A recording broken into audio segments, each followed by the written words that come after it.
Hello, hello. Yo.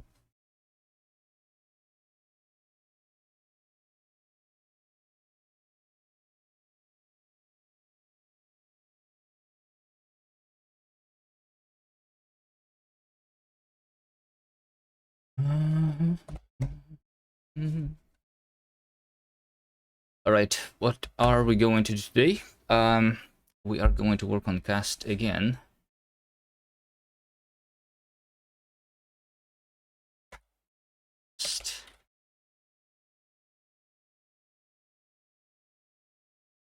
We are going to do syntax highlighting.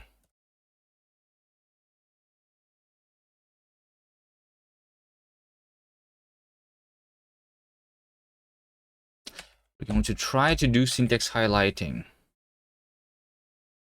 That's the plan. Now, what exactly do we mean by syntax highlighting, though? I guess it's a question. Good morning, Zent. Hi. How are you doing?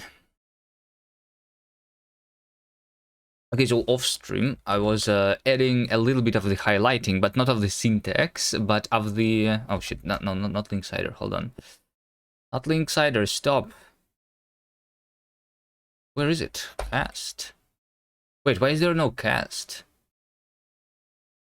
in the recent projects anymore? Huh? That's weird. Hold on.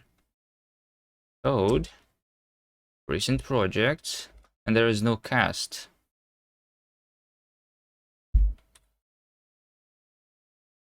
Somebody removed my cast.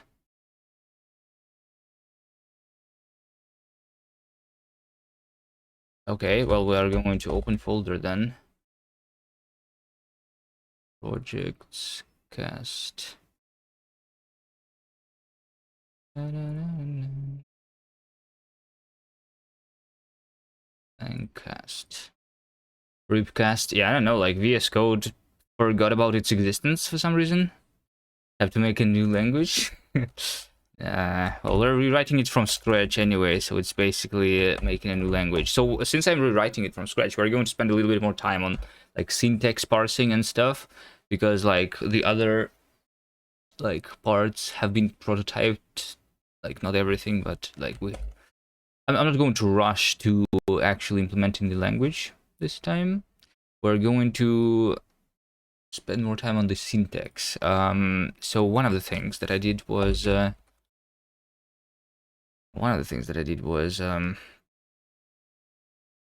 highlighting of the output of in the terminal. So for example, right now we only have the parser, the lexer, and the parser, right? Only the two parts. We don't have the compiler, the interpreter, nothing like that in this rewrite.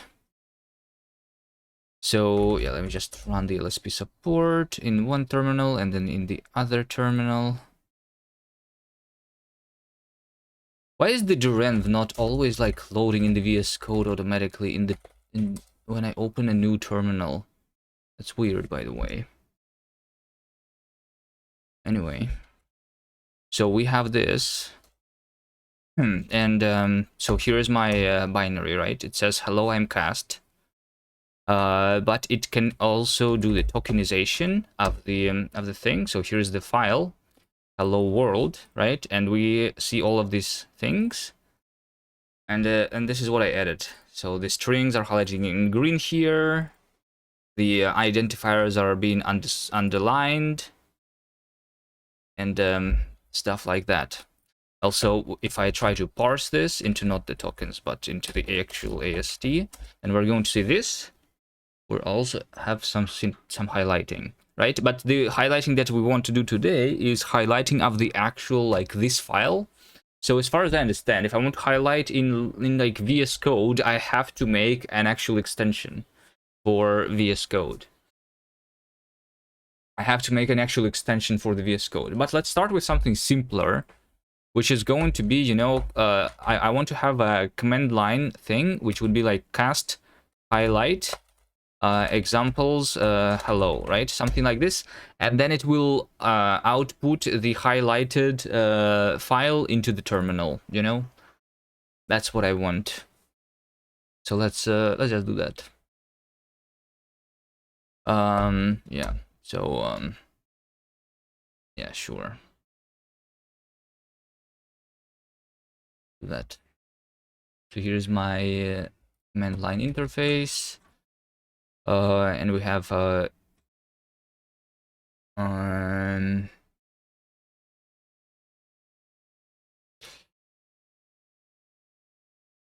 we have command.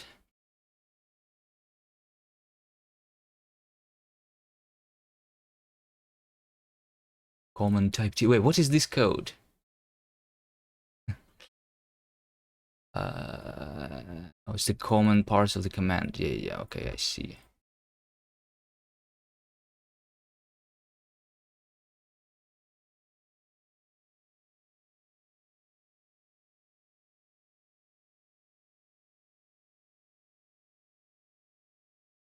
Type command is command.t. Can I do that? Oh, wait, wait, hold on. Oh, wait, that was already correct. Yeah, it's because I thought that there was no offset. They OCaml, they use the 2 space offset. I feel like that's not enough.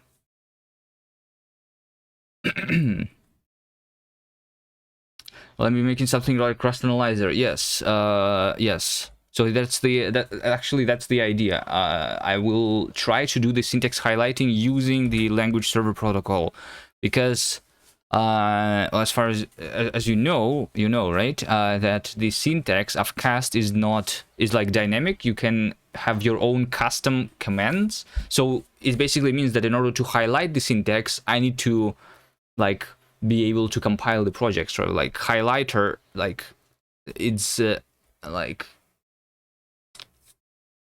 needs to understand the semantics of the things, kind of. And then I will also want to have the formatter. Similarly, yeah, as far as I understand, the highlighting is part of, I think, the language server protocol. I don't know. We'll see. We'll see. For now, I will start with a simple one where it's just the command line interface, and then we were going to look into the LSPs. All right, that's the idea, because I need to highlight first, and then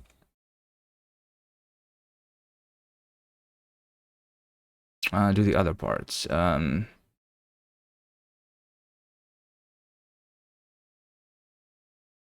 Wait, what's the problem? Hold on. Just undo. Okay. There we go. So we have commands. So right now I have tokenize, I can parse, and then let's also have the highlight. So we have the highlight command, which has like the path basically inside, right? So I will say this: if we want to highlight, then we parse the rest of the not parse. We highlight is my command, and then the rest of the arguments is going to be parsed like that. Okay. This pattern matching is not exhaustive. Over here. So now if I want to have the highlight command of the path, then we basically need to do the same as the parsing of the source. It's just we're going to print something a little bit different, right? Like this. So in this case, I don't actually print nothing. I print nothing literally. I guess.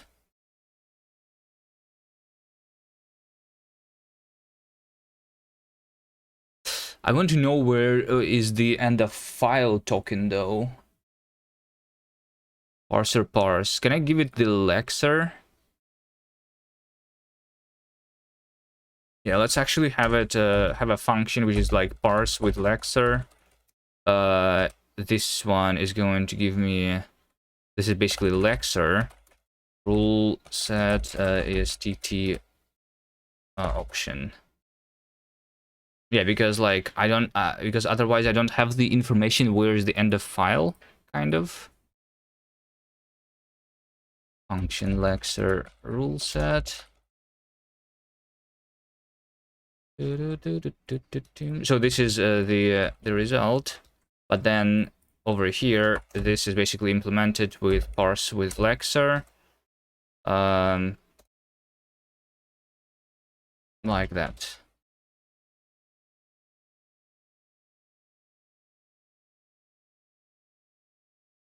Rule set, right? Which is this is lexer t. Okay. So this means that I will need to initialize the lexer here. So lexer is lexer initialize using the default rules the source.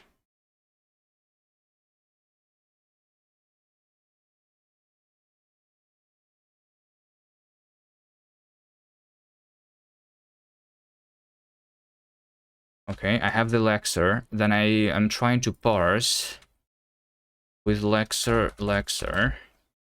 Okay, and then I have the end of file, right? Parse with lexer will expect me to have the end of file, right? Yeah, we do expect end of file here. Yeah. Okay. So I want to say that the in the end, yes, I have the end of file token is lexer peak, like that, and then we will use that to make sure that we are printing all the same stuff. Okay, so here is what is missing in my syntax tree. I call this AST, but if we have the syntax tree that is so we need a syntax tree that is capable of reproducing the original source code, right? Yeah, that's what I need.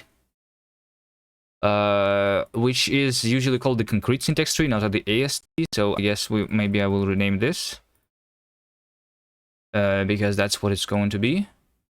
The syntax tree that can reproduce this stuff. So in order to reproduce, what is missing? So we have the simple, which is just a token, or we have a complex, which is the like complex parsed syntax with the children being the tuple here, right? But I also want to actually just have the parts here, kind of, you know? Yeah, I want to have like the parts here also, which is yeah, all the parts, yes. So I want to have the part list here. So what is the part?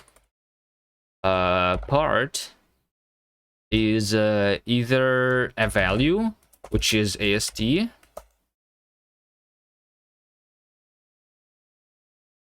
parse is either a value of AST, or it is just a keyword. And a keyword of a simple token spend, I guess. So similarly to how when I created the rules of parsing, we have the parts, which are either a value or a keyword. When we are parsed, we are going to like match like that. Yes, that's exactly what I want. Print kind. In this case, I say that parts is underscore. So I actually don't care about it when printing it like this. Also, I call this a kind. I feel like I want to rename this. I was using this shape. I was using the shape terminology before because the kind is usually just like basically the tag of the enum, I would say. Let me call it shape.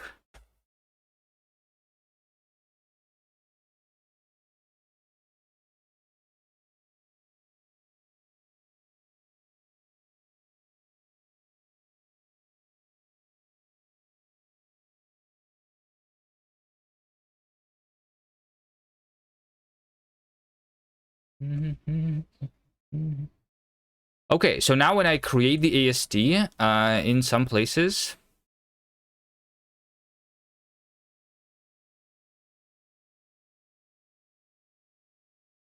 AST simple. What? This renaming tool works really bad, is what I want to say.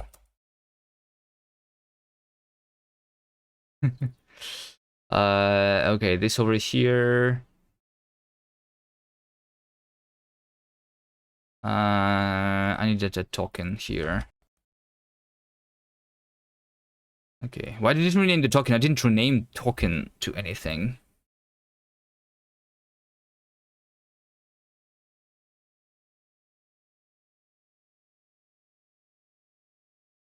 Inconsistent assumptions over the interface AST.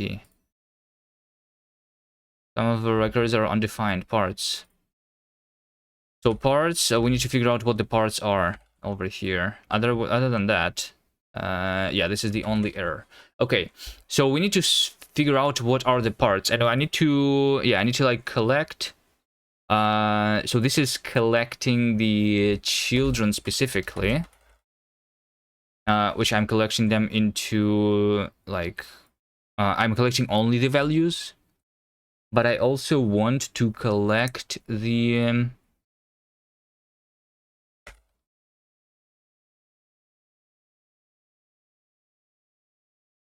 but I also want to collect the parts.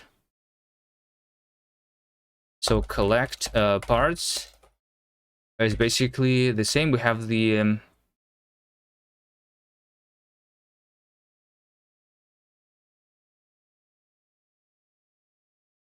collect children. This takes the AST list, which is values.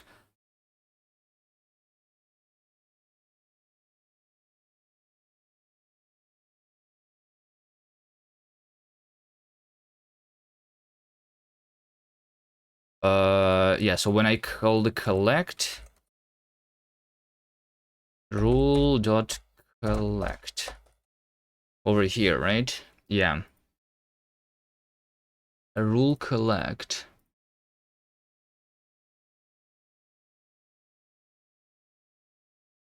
Lexer source. File name. Yeah. I have a feeling that rule collect should give me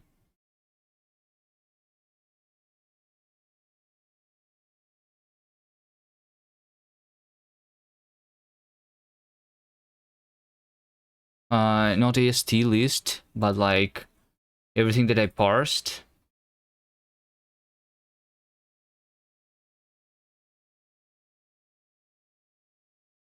Which is either a keyword or a value like this, yes. Yeah, so actually parsed is exactly ast.part, right? We are parsing the parts of ASTs. Yes, yes, yes.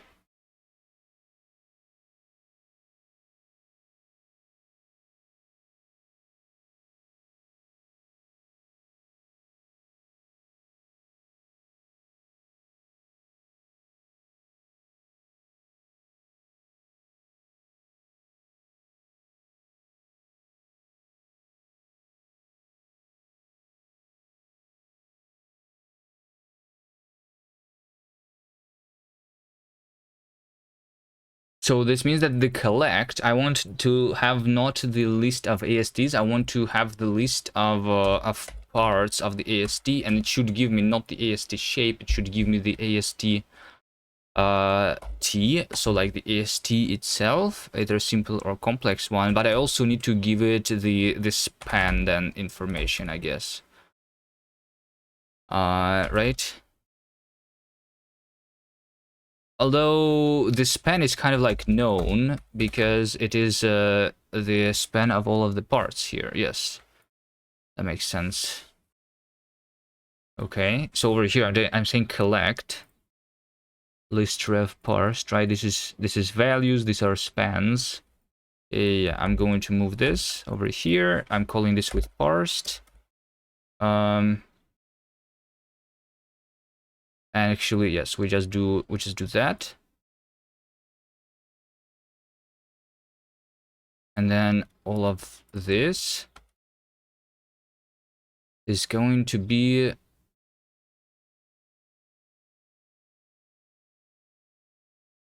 you cannot do that. I must have the opening bracket because it says a type constructor. All right.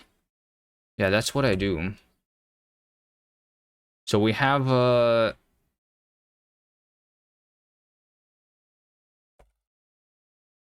that. That and that. Right? So what do we have here? We have the this is parts, right? So the values is parts where I only collect the values, right? And then the spans is going to be the parts, the span of every part. So then the start is the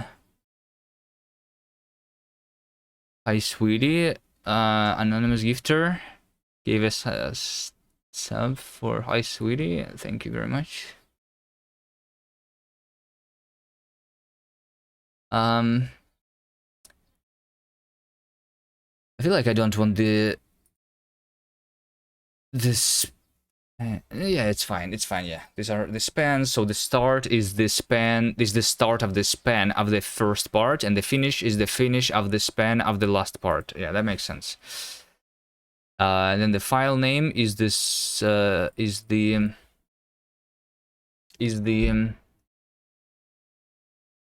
file name.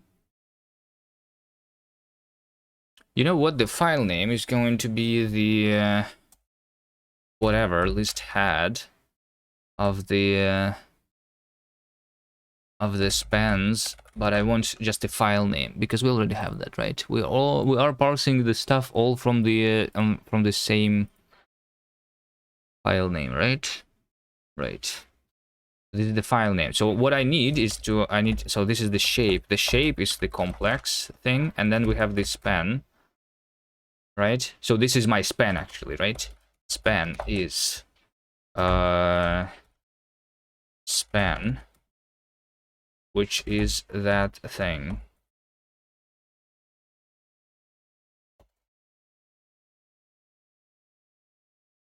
Which now requires parentheses for no reason. Sure.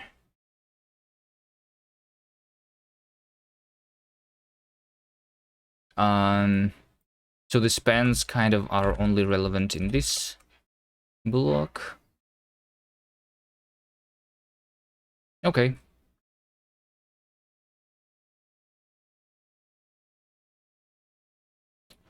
All right. Wormius, hello, hello. Okay, so now I want to collect not only the children but also the parts, right? So we have this function collect parts, which is having the parts of the ASDs. Wait, hold on. I already have the list of the parts. I don't even need to do anything, right? I literally already have it here. I literally already have it here. So I just say parts, right? Yeah. I think that's all that I do.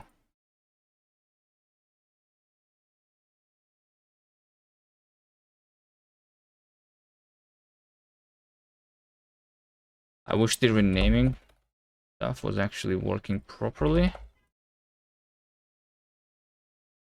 What is this process? This is simple syntax process. Yeah, I don't care about the parts here. Parts is equal to underscore. Shape. Parts.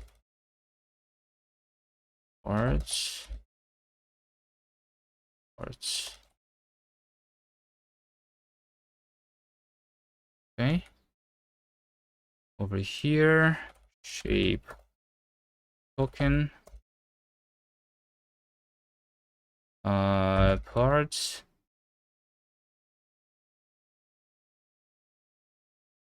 All right. Okay, looks like I have been compiled. Student test.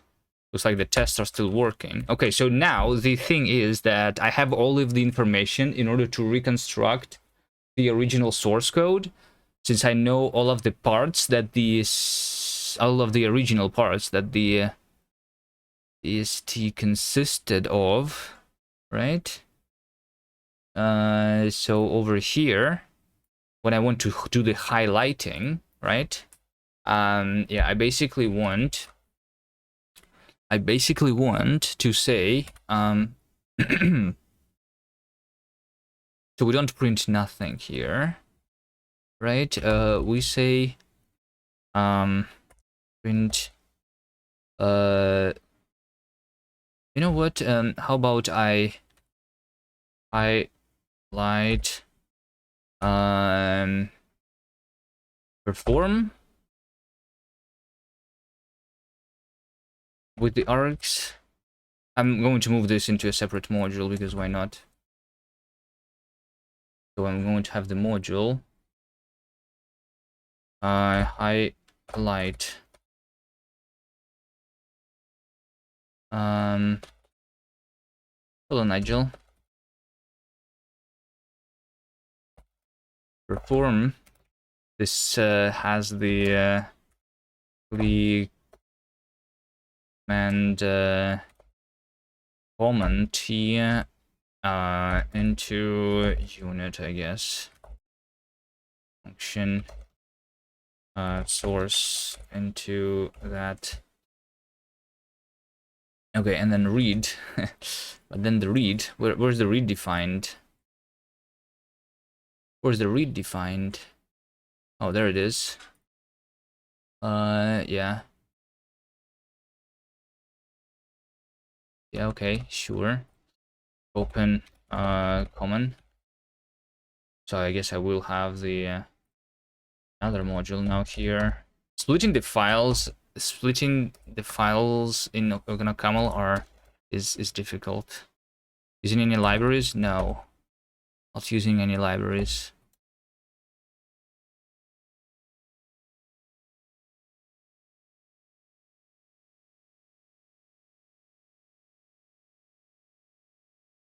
Not using any libraries. Let's actually include, let's actually include, because that way I can just open common here.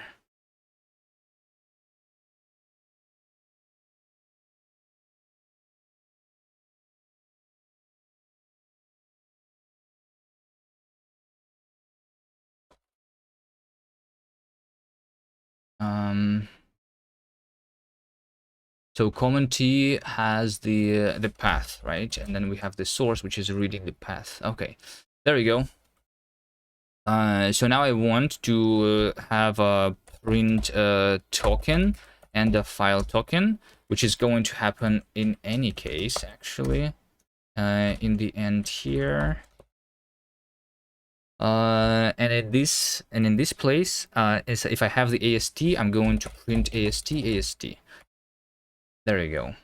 So I'm going to say print token is print token, where we have the token, which is Elixir token spend, right? A spend token is what I want to be able to print here.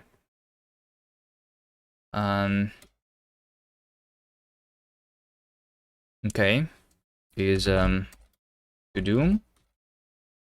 And then we have oh, I want to have the like some state, maybe, probably, potentially. Yeah, let's have a type state, or I don't know, printer, like formatter printer kind of thing.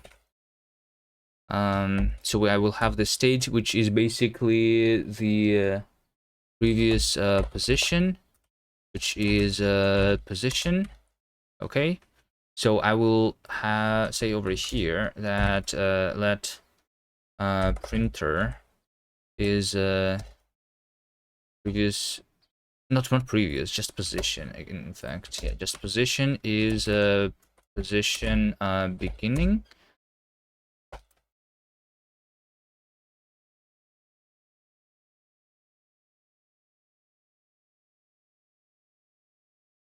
Okay. So I want to print to the printer the AST, and I want to print to the printer the token like this. This is going to be a mutable field. And I'm going to have the printer like that as the second argument. All right. Yeah, so basically what so because with the token has the span information attached to it, I know the last information, the last like position, and I basically want to print the white space until we have this new position, right? I think we are at the new position. Move to token span start. Move the printer to the start like this. So we have the move to, which has the printer and the position, right? What we do here is we just say while while printer dot well, I mean, I guess ideally we actually have the white space tokens, right? Maybe we actually should have the white space tokens.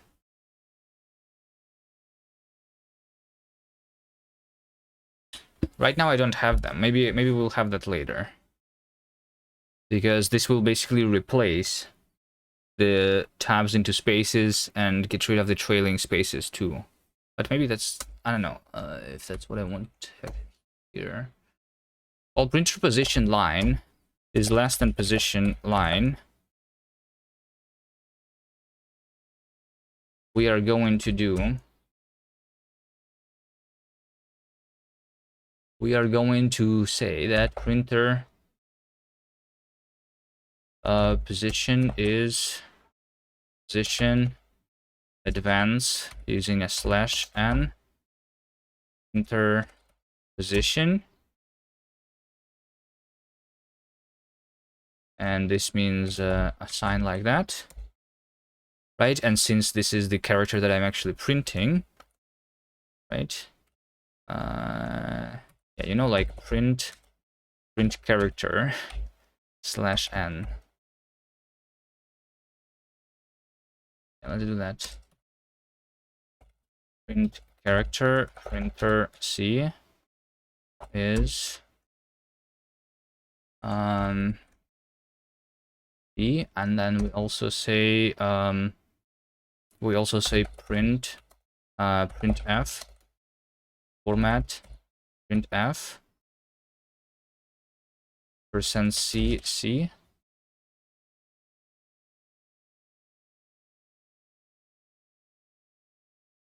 Okay, and then we say also similarly to this, we say while printer position column is less than position column, we do print character space.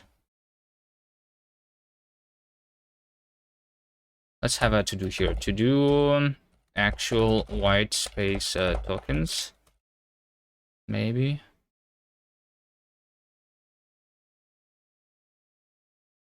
Okay, where's the syntax error? Can you please show me where it is? Line 32. What's the where is it? Where's the problem though? At line 32. Syntax error. Expecting in. Oh, because there's a let? But there is a let in. Hello? I hate this language sometimes. Like, the figuring out the problem with the syntax is the hardest part of it. The typed hole should be replaced. That's not the error. The line 32, it says syntax error. And it doesn't even say like what the error is. Stupid language, okay.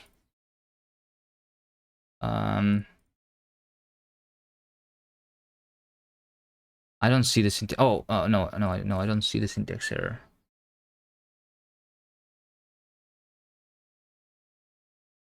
I'm blind. If I just have the unit here like this, it doesn't work still.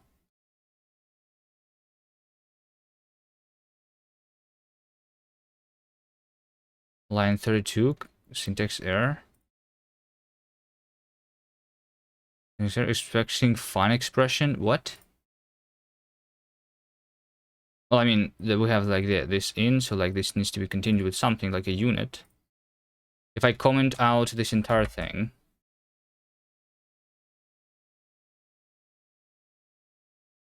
then we have the syntax that's correct. Okay, let's figure out where the syntax gets wrong. Can I say the unit here and then comment the rest? I can. Okay. Let's try to move this to over here. This is correct. Let's try to move it over here. This is correct. So this match, and then print the token, makes... Now it's correct. Wait, what? Oh, wait, it's because now I have this thing. Wait! Now it's saying that it's correct syntax. It's literally the same as before. What's the difference? It was saying the syntax error, and now it's not saying the syntax error, even though it's literally the same code. This language is beautiful. All right, let's see. So now we need to the function which is printing the AST. So yeah, by the way, and when I print the token, I need to actually print it. So we are going to say fprintf %s alternative x. Hello. I want to say token raw token value like this. fprintf no, just printf, right? Like this. %s, and this should be in parentheses. Type specified. Oh, this is string option. Yeah, that's right. Option get. Okay. Actually, not. That's not correct. Yeah, that is not correct. I want to say that match this with some raw, and I want to print the raw, and if it's none, then I'm just going to do nothing like this. Okay. Now print AST. This one is going to be recursive, right? Because ASTs are recursive. So this one takes the printer, it takes the AST, and it just prints it, right? So all I need to do really is I need to print all of the parts, right? So I just do list. I just do AST, AST dot shape. Oh, and yeah, we have the shapes like that. Okay. Wait, how about we do... yeah, I guess I need to match AST shape here. If it's a simple, token, then I want to print token. So yeah, we need to print token, and span is AST span. Then if it's a complex, I don't care about anything but the parts in this case. Then I do parts into list iterate.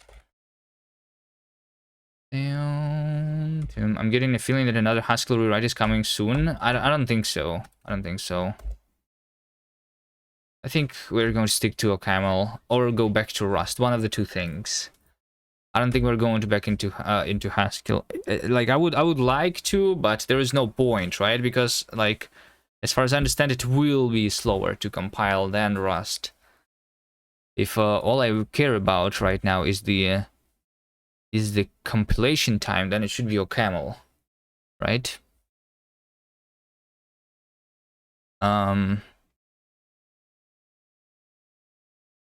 Slower than Rust. Yeah, Haskell is pretty slow to compile on the complex programs, as far as I understand. I never written a big program though myself. OCaml is really fast, yes. At least that's what the internet says, once again, because I never written a big program in OCaml.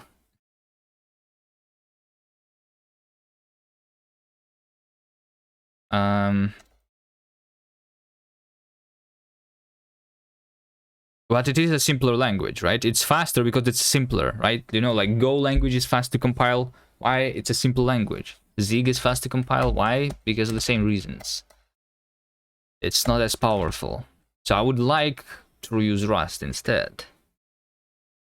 But yeah, it's like, I mean, yeah, I should have stuck with Rust. In fact, I'm just doing this more for fun.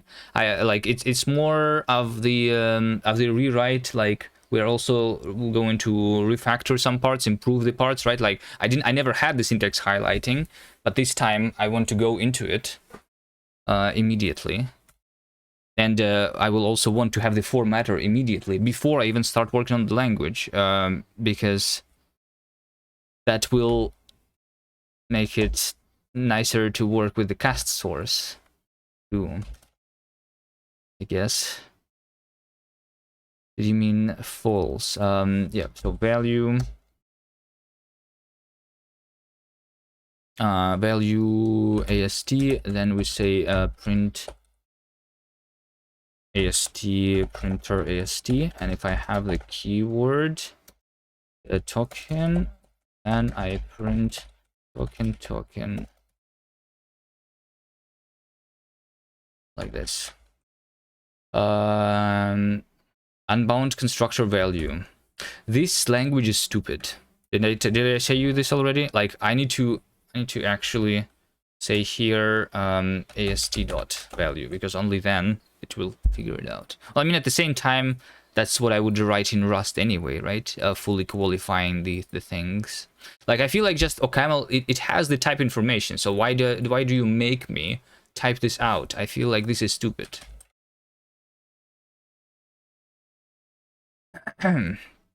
Okay, so let's try cast highlight hello. Okay, we say use std.star. Okay, it prints the source code, right? But then it also is a little bit wrong. Why is it wrong? It's because when I print the token, I need to also say that after I have printed it, since I have the span, and to say that printer position is now token span finish, right? Like this. And now if I try to highlight, so we literally see the original source code here. We have reconstructed it successfully, and now all I need to do is to actually perform the highlighting. And it also looks like that I don't have the trailing end of line, right? Now I have it. Okay, good. Okay, so now that I have this, we just need to highlight. So what is a keyword and what is not a keyword, right? And based on that, we need to highlight things differently. So over here, yeah, over here I have the token. This token.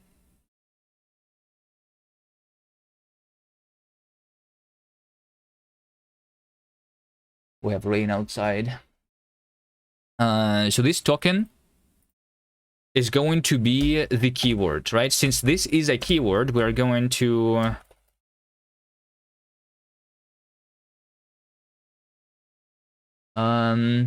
I guess print token needs potentially like what? A style? Yeah, let's have like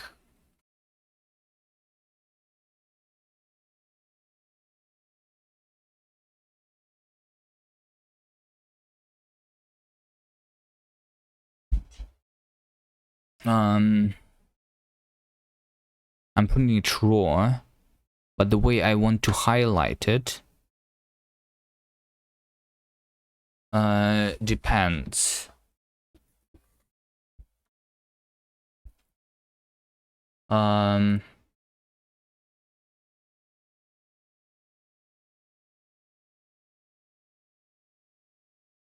Maybe I want to print the token. Like, I don't need the printer anymore. Oh, how about I have actually the formatter here? How about I actually have the formatter? This means that I don't do the printf anywhere. We just do instead fprintf. And we do fprintf into printer fmt. Like this. That makes more sense. This means that I can customize where am I printing. But I am going to print into the std out. So out formatter.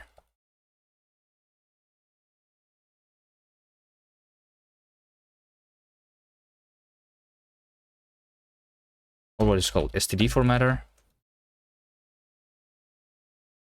Yeah.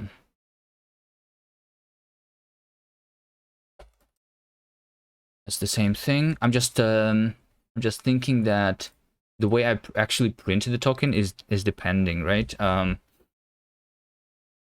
I want to have like a function here, which is taking an actual token, which will be Lexer token t into unit, and like printer like this, like very similarly to how they have the API of the formatting, you know.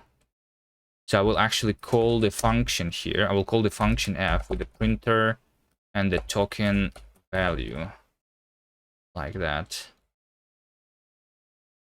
Yeah. So I want to print two parts of two types of tokens, right?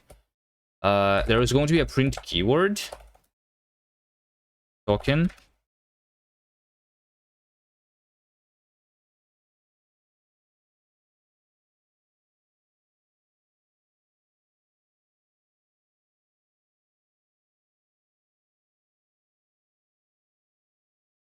And printer.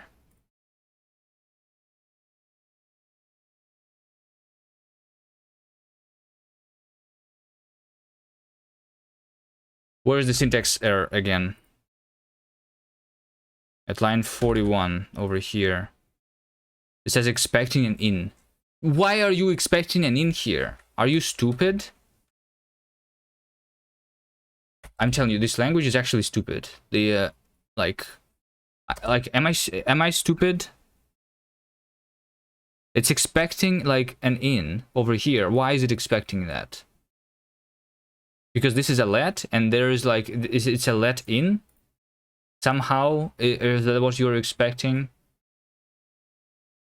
Semicolon. So like, yeah. Why?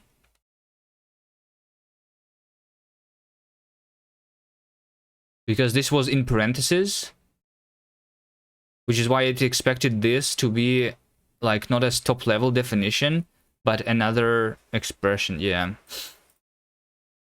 Yeah, it's a little annoying here.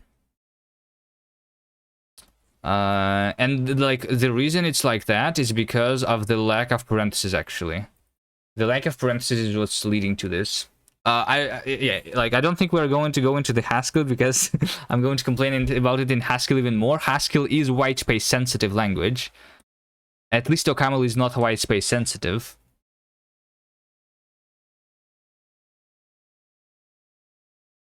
So like I can move the things around and they will just start meaning different things because of the different indentation. Okay, print token. So this is a simple. I'm going to print value. And this over here is going to be print keyword token. So token value here. If Haskell was strict, has shadowing, and had white space insensitive, it would be the perfect language. By restricting eager. Well, Haskell is like, if you write the code with monads, you're basically writing in an eager language. Haskell is a weird one because like your normal lazy Haskell code is like the language of the meta programming, which you use to write programs, where you like so like when you say that your main is like the IO monad, it means that your main like what is the IO monad? An IO monad is actually the value representing the code. So like your main function is a pure function which generates the code that is actually going to run at runtime. So your normal lazy Haskell is the meta programming language for the actual programming language, which is the IO, kind of, you know? So if you are inside of a monad, then you are basically in a strict language, which like it was, when I was trying a little bit of the Haskell, I was using the effectful for writing the effectful code, which I was always basically inside of a monad. So it means that I was actually writing eager code and not lazy. It's weird a little bit, but yeah.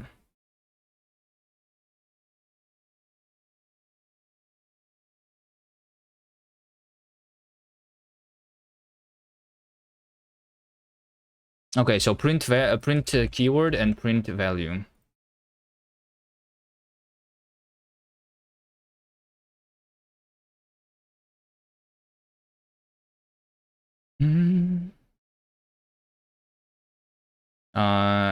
Print value.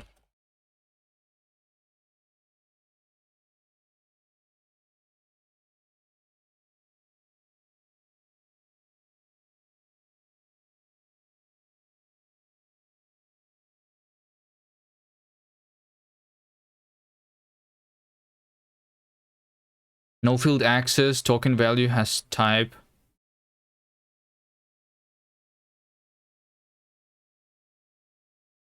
What? No field access, token value has type AST token, but an expression was created of AST token spend. Oh, because print token, yeah, okay, print token actually expects the spend one. You're right.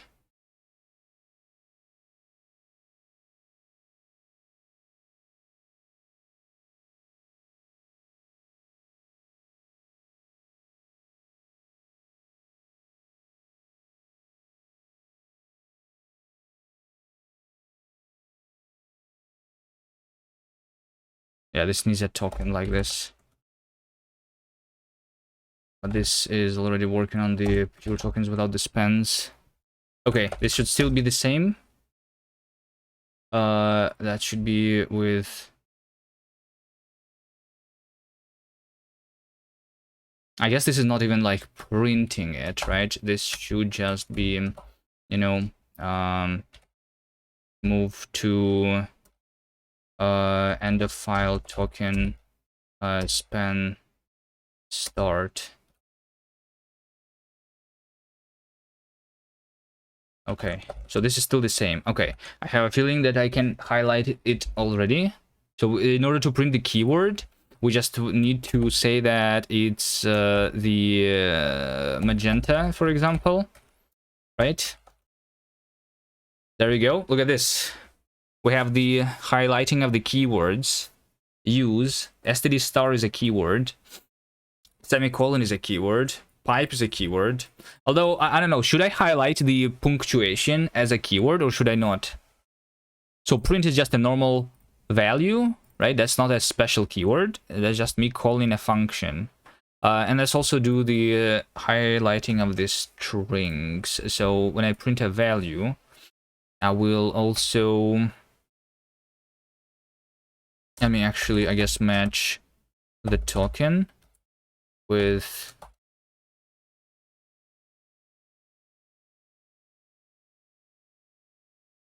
cannot destruct because it's stupid. The language server. Okay, if it's end of file, then unreachable. Value. End of file value.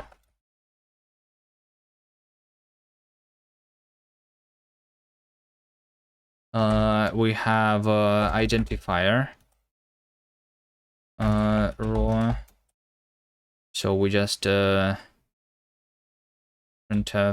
printer fmt. Let me just do let fmt be printer fmt. Present as raw. We have a string.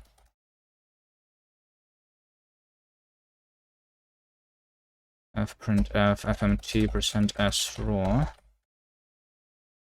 Have number. Printf fmt raw. We have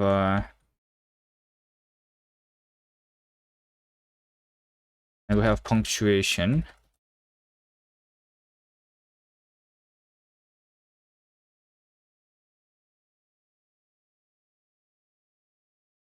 And we have a comment. Oh, we also have comments actually.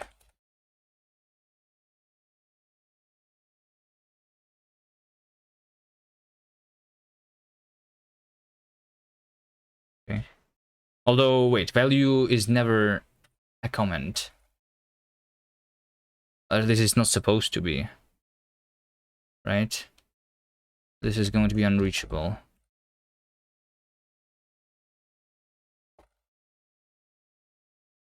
Comment value. All right. So if I have the identifier, for example, then I could underline it. That's how I was doing it before, at least. If I have a string, then I can do it with the green color. If I have a number, then we can do it with the italic. And if we have the punctuation, then it's just going to be the normal. Okay. Do we like this? I'm not sure if I like the identifiers being underscored, though. I guess we are not going to underscore it.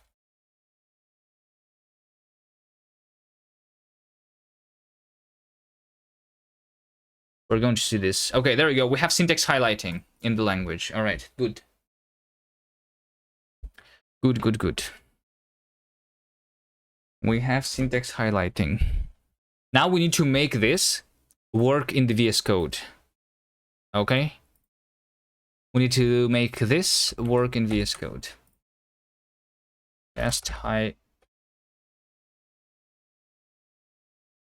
So let's search it up. How to make a VS Code extension for my language. Visual Studio provides editing features for different. If it doesn't provide built-in support, but offers with the API.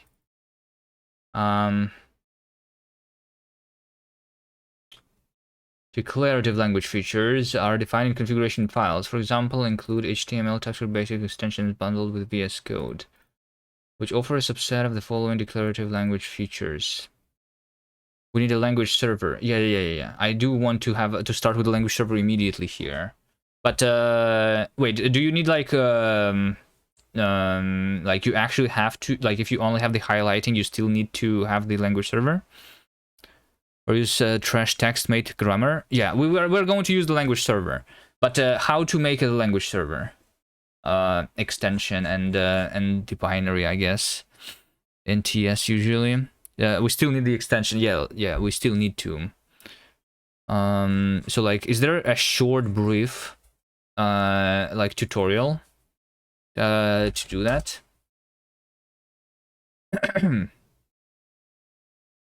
I want to add syntax highlighting to my language in VS Code using LSP protocol. Is there a quick guide or something? Syntax highlighting is not LSP. VS Code syntax highlighting is not handled by the LSP. It's no. Hold on.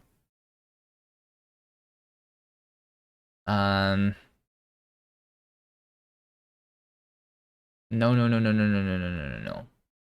I know that text managed grammar, sure, but like you can do it with the LSP too. Not simple. You need some library. What, the language server protocol? Isn't it just like the REST API basically? Thought that it was. I mean, I think I will use for this sake the library. I don't think I will write it from scratch, or at least not yet. Maybe for this one I will. So we use opam packages, and there is the package which is the LSP, right? I'm imagining that this is what we'd want. LSP protocol implementation in OCaml, and that's what I need, right? It's designed to be as portable as possible and doesn't make any assumptions about I/O. But then, how difficult is it to read the documentation of this? Where's the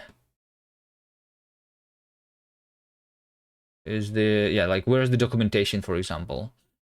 Is there any links to the documentation? The homepage is the OCaml LSP, but OCaml LSP is the LSP for OCaml. It's not like...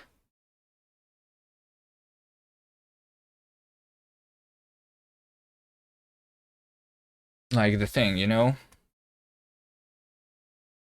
Or maybe some other. There is OCaml LSP server, LSP, Coq LSP, Dolmen LSP. No, I'm pretty sure it's like the LSP protocol is what I need. There's also, oh, wait, there's this LSP server library lean all. Although it feels like this is not used, or I don't know. Maybe it is. Let's see. Ccube lean all. So this is the wrapper around the LSP library, which provides base types for the protocol. Lean all is not OCaml LSP. Provides an object abstraction. This is 2 months ago.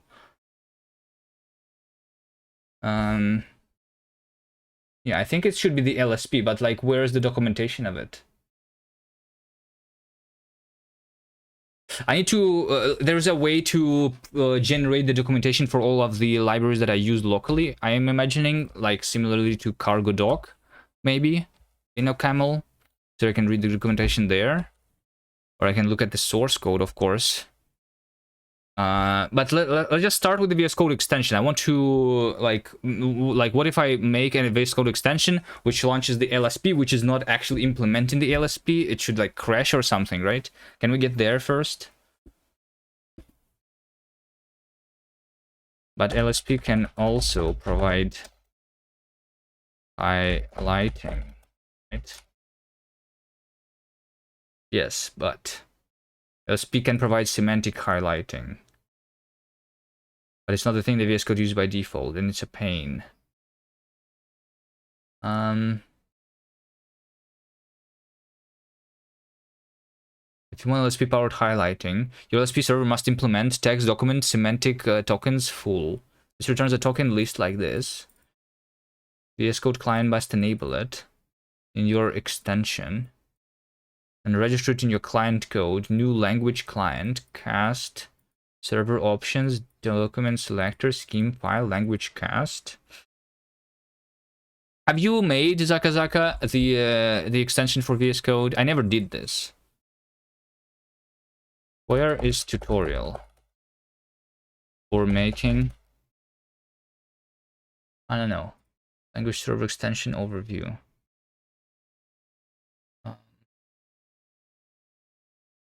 Making LSP extension VS Code.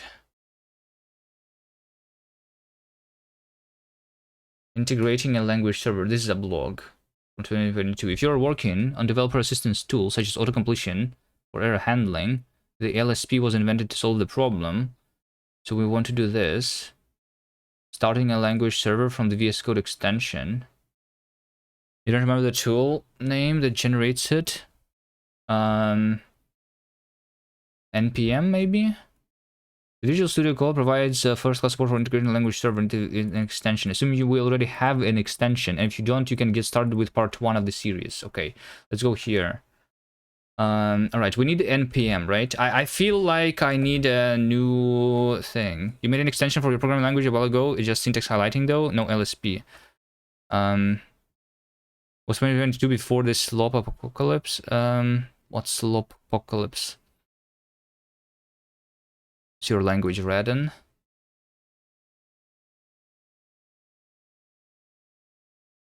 You have comments and stuff. Okay. Why is there so many files here, though? I guess these files should be simple, right? Oh, the closing stuff. What's a comment? And then your highlighting is done with the JSON. Is this the Shima TM language? Is this the TextMate file?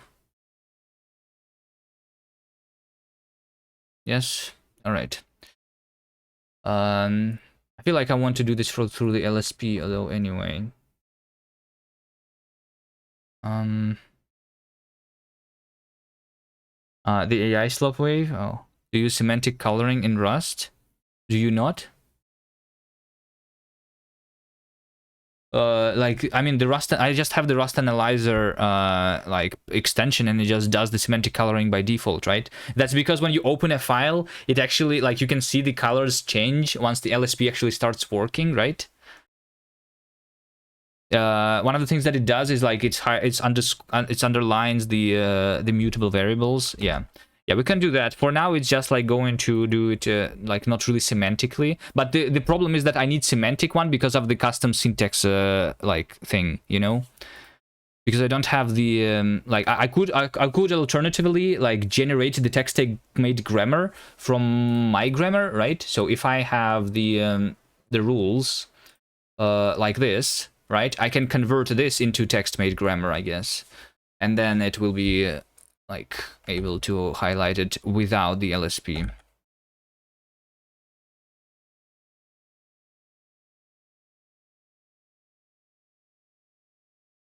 Getting started with VS Code extensions. For starters, let's install some command line tools for development. Okay. Is it literally called Yo? There is a command line tool called Yo? Yo code? What? What's a Yo? Yo's like NPM? Alright. Let's see. I'm going to go to projects, castlang. I guess like the extension is going to live in its own repository. So we're going to have GitHub repo create. We create a new repository from scratch. In the repository name is going to be VS Code extension, I guess. Is that what we call it? So I have the VS Code extension on the castlang. Public, readme no, git ignore no, just empty one. I mean license, sure. Yes. Locally, yes. Okay, so we have the VS Code extension here now. Right, copy. Let's copy the flake here and figure out what's there. So I don't need the OCaml, I guess. Wait, do I need? I guess I don't need the OCaml for this, right? Output is packages. This is not necessary. This is not necessary. I just want a shell, I guess.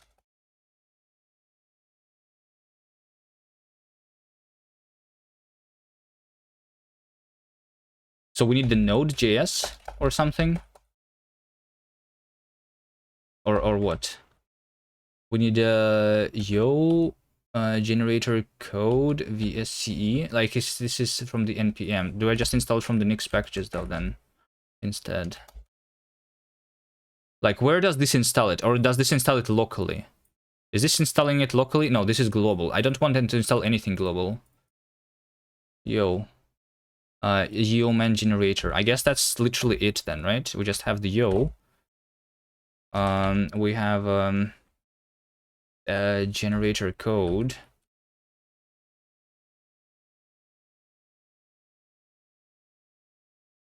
There is no such thing though.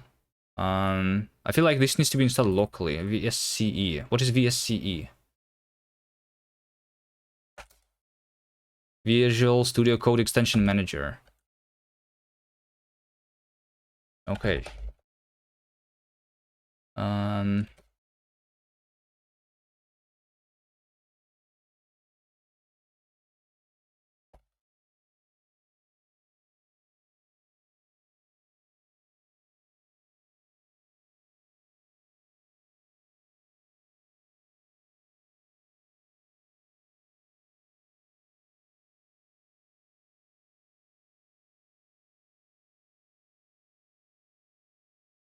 This C is to build and publish them. Yeah. Generator is undefined. Yeah. Let's just do just the yo for now. Like, this is specifically to generate, right? Generator code is to generate the VS Code extension, I'm assuming, right? So if I try to yo code without installing this, it's just not going to work. Download Node.js, yes, sure.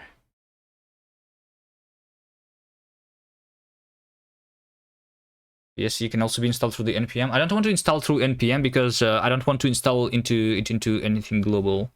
I'm going to use Nix here instead.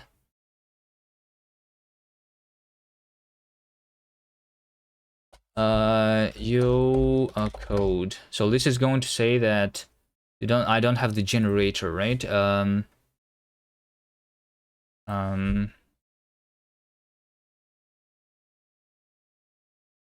Can I install a generator for yo without npm but using Nix? Yes. But only in the generator is packaged, or I need to package it myself? There's node packages though, right? Is there node packages? There is node packages. And like the node packages then needs to be actually, like for example, there's the webpack, right? Webpack. And it is in the node packages, so yeah. And then, but the code, the generator code is not there, right? How do I package myself? I mean, can I just install it locally though, without instead of globally? There is node to Nix, of course. Or can I have can I tell yo to use the generator from the GitHub somewhere?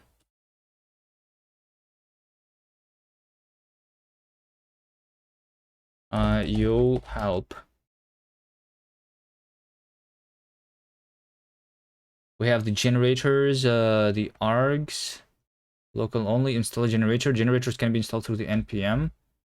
Run local generators. Yeah, I can just clone something and then just have a path to it, right? At least like that way. Yeah. Can I have generator code? This is the package, right?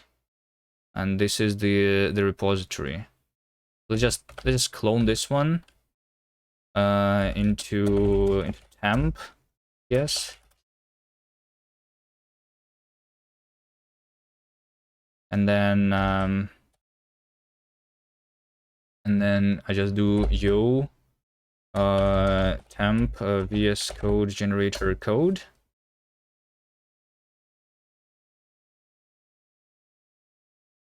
It doesn't seem like you have a generator with the name undefined installed. Wait, what? Okay, npm. Fine. Wait, is there even an npm in the Nix packages? I don't even know about that.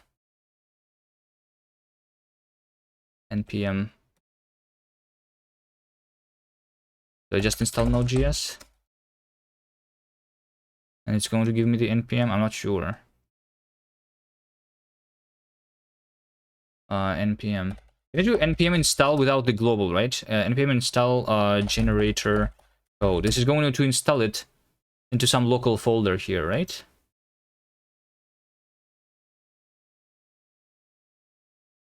Again, we have node modules. We have a bunch of stuff here now.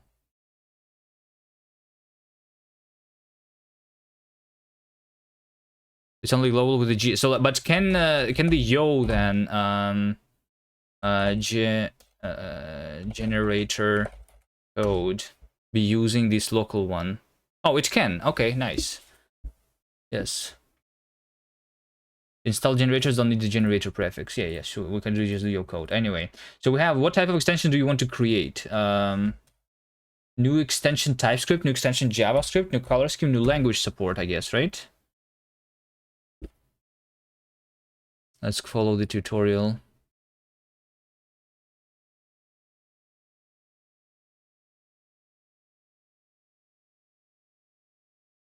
They said new extension though, TypeScript. Choose new extension. You can always change the settings later. Optionally initialize the Git repository. I don't know. Let's just see what it's going to generate for me. New language support. Enter the URL of the file path of the TM language grammar, or press enter to start with a new grammar.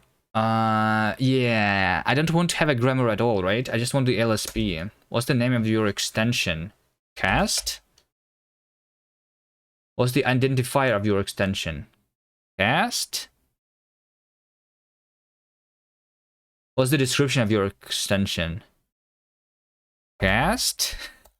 That's yeah, cast programming language support or something, right? Enter the ID of the language. The ID is an identifier as a single lowercase name such as PHP or JavaScript. Cast. Enter the name of the language.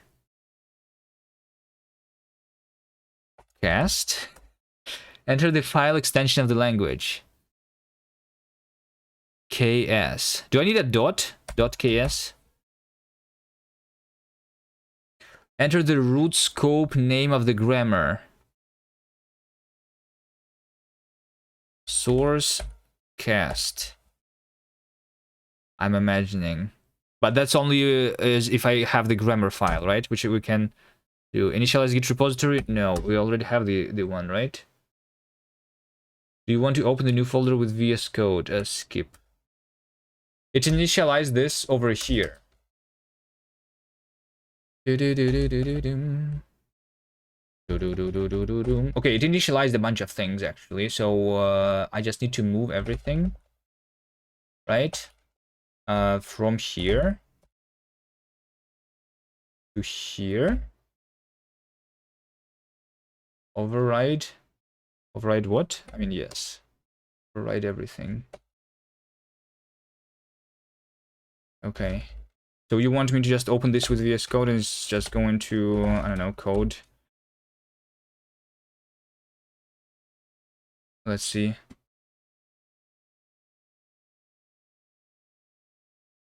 This is the readme of for your extension cast. After writing up a very description, we recommend including the following sections. Requirements, extension settings. Okay. Working with Markdown. Language configuration, comments, brackets, auto closing pairs, rounding pairs. Okay. Node modules is supposed to be ignored, right? Anything else that I want to ignore here? There's VS Code ignore. What's VS Code ignore?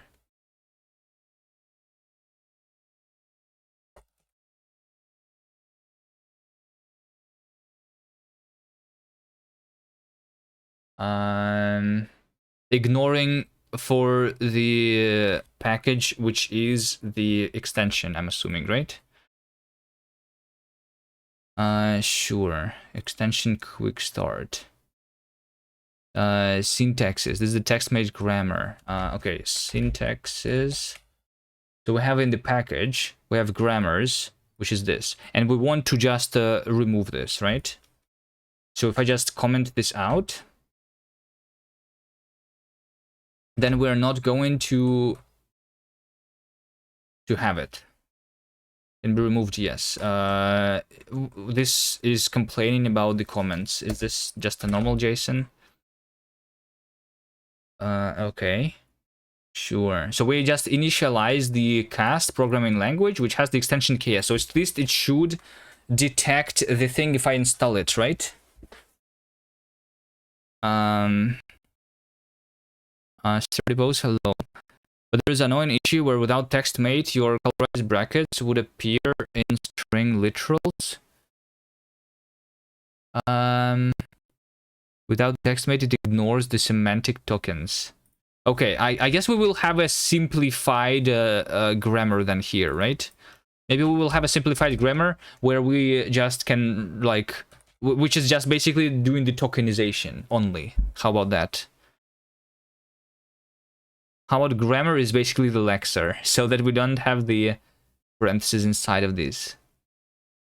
But we can try without the grammar first, yes. Like, I just want to comment this out. I mean, technically commenting out should work, right? It says unable to parse manifest, though. Which means that...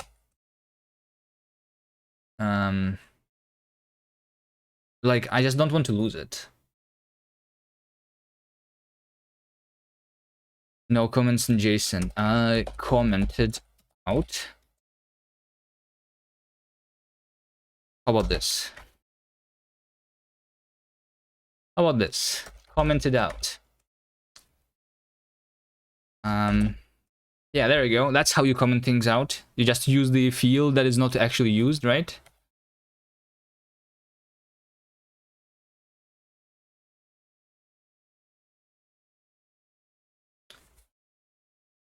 Okay, how do I use this now? Can I just open a file which is like test.ks and it's also already going to... No, because I'm not here, right? How do I install it now? You can relaunch the... Hold on. Get up and running straight away. Make sure that the language configuration settings are accurate. Press F5 to open a new window with your extension loaded. Beautiful. It's loaded, and then I go to the test KS. Language mode cast, not here. Extensions. Installed cast. It's not installed. So F5 is launching, right? Which is extension host launch, extension development path, workspace folder. Which is what I pressed.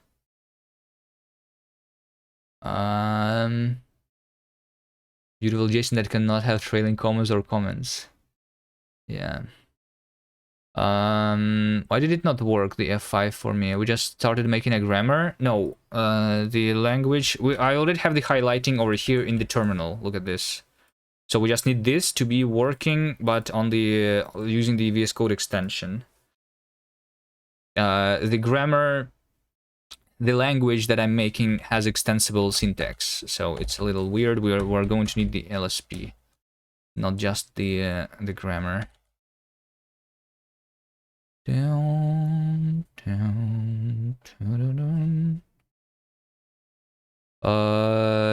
VSCE package will generate... Oh, I need to generate it. VSCE.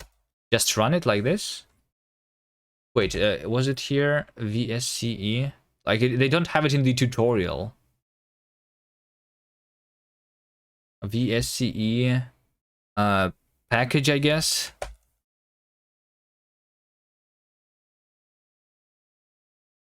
It seems the README still contains template code. Make sure you add it before you package or publish your extension. I don't want to publish it. README.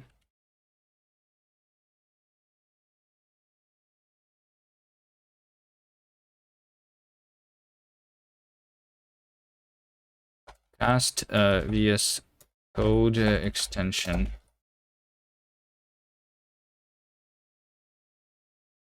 To do work in progress. Repository field is a repository field is missing. Okay, sure. Let's have the repository. Repository is should I not just say https github cast lang VS Code ext?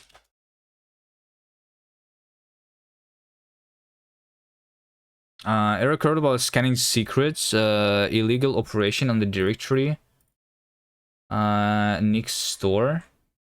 Yeah, I guess I need to the VS Code ignore to ignore the .derenv, right? Okay. Do we have the this thing extension? Okay, we packaged into cast VSIX. I guess this file should also be ignored, right? VSIX.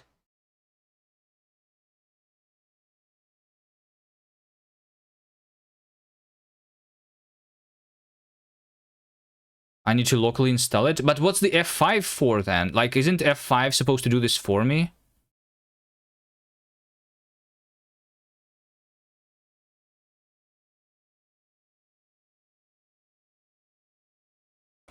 Like, what's the F5 for?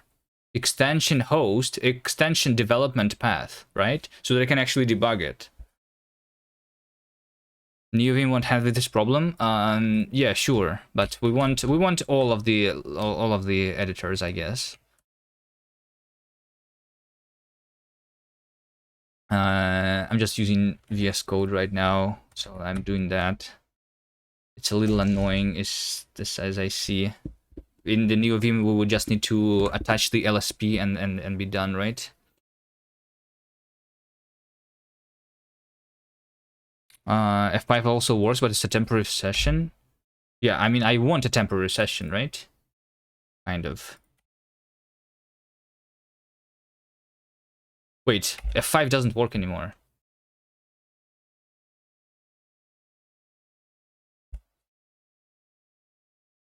F5. Show all tasks. What? Okay, fine, let's install it. VSCE. Can I install it locally, just like this?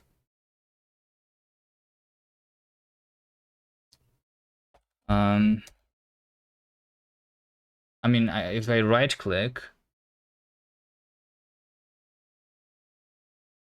install extension. Is it installed? Anything happened?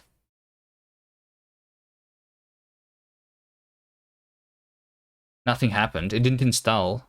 I clicked install, it didn't install.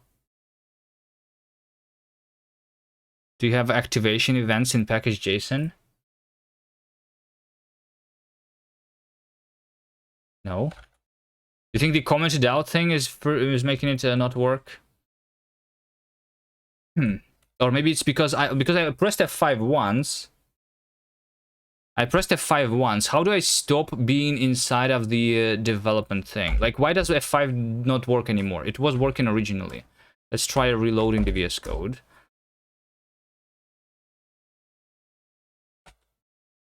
VS Code ext.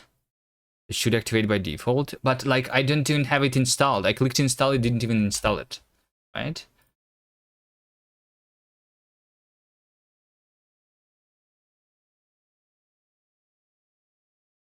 Should don't need explicit activation. What are you saying? Where is it? There is no activation events here, right? So because I don't have the activation event, it should activate by default, right? Now I have a F5. This This did all of that. Then it says local run. I don't know, I feel like F5 is doing something wrong. Maybe I have F5 bound to something. Else. Installed cast, no extension found. Close window. I don't understand how things work here. F5 doesn't work. What is F5 even supposed to do? Task. Like, it's supposed to run a task, right? Which is supposed to be configured here, right? This is an extension. Oh, start debugging extension host in a new window. This? In order to debug extensions, a restart is required. Do you want to restart VS Code now? Restart. This is how it's supposed to be, right? And now I should have... It's not installed. Language mode, cast, it's not here. Why is the tutorial so bad?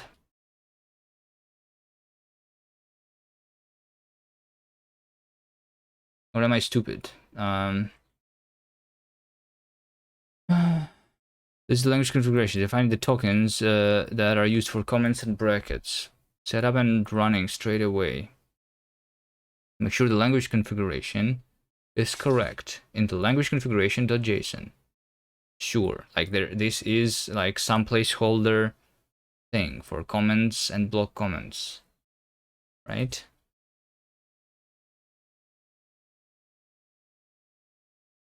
You can relaunch the extension from the debug toolbar. What's the debug toolbar? F5. I don't know what F5 is doing. It's like, what is this? Why is it loading the Java? Why is it loading OCaml? And why did it load the Rust analyzer too, I think, is what was happening. Like, it's just trying to activate all the extensions that I have. Open a new window with your extension loaded, and it's not loaded.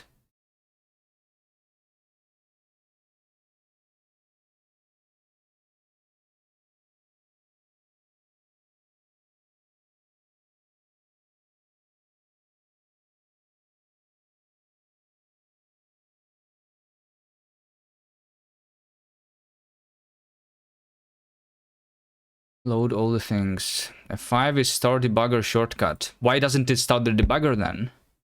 It's like, I don't even know, I didn't even understand what it did. Like, how do I make this? How do I do this? Did you do code install extension? No, I didn't. There was no instruction to do that in the tutorial. They just say that this is my folder and I should just and F5 should just work, and then it doesn't work. Okay, let's assume that I did this commenting out and it like cannot parse it for some reason. Let's say that this is the issue. All right.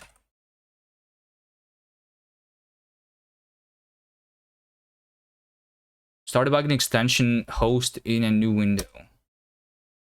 Now, does this window attaching to extension host, and we want the extension to debug, so this is trying to like figure out where the extension is, right? It's trying to open it. Yes. So we do projects, cast, lang, VS Code, right? Wait, this is save. What do you mean save? What are you trying to save?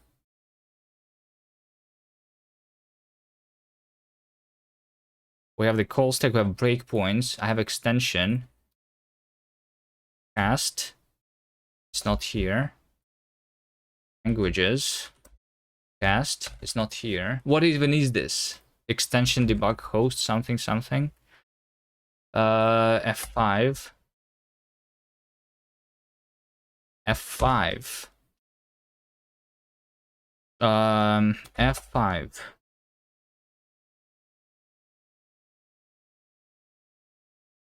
Extensions. Like where is it? The keyboard shortcuts. Maybe I changed the F5 to be something else.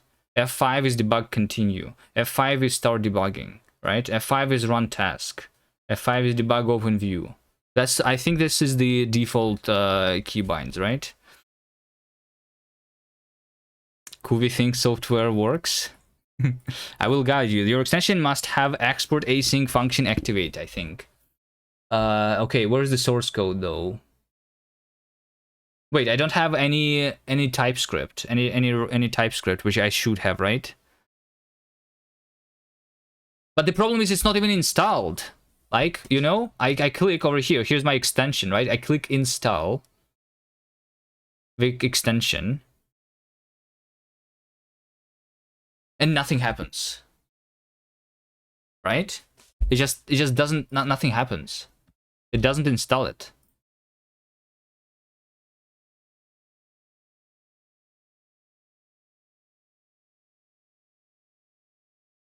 Code install extension cast VSIX install an extension. Okay, there you go. Now we actually have unable to install as it is not compatible with VS Code 1 and 100 because okay, that now makes sense. The reason the things didn't work is because I have generated for VS Code 101, but my VS Code is 1 and 100 because I didn't update, right? Okay, now that makes sense. Can I just say 100 here or something?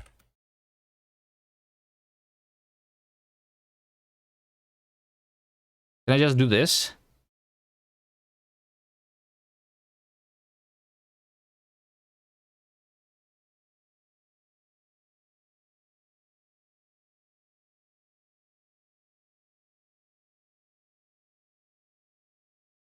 Okay, now it is successfully installed. So now if I go to this file, it is actually detected as cast. Okay, now this works. Okay, but does the F5 work? Can I uninstall it now? Can I uninstall it? Then we go to the test.ks. This is just plain text now. And then can I actually press F5? Maybe F5 is going to work now. I pressed F5, and then this appeared. F5 still doesn't work. I'm embedding all node modules inside, making it like 50 megabytes. I need to say VS Code ignore node modules, right?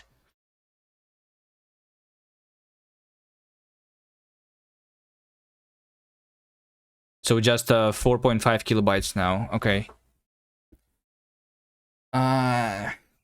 Yes, and because it's best practice to just swallow errors because nobody wants to see errors, that means that it all worked fine. Okay. Check your VS Code launch over here. This was generated by the generator. So like it was supposed to work, right?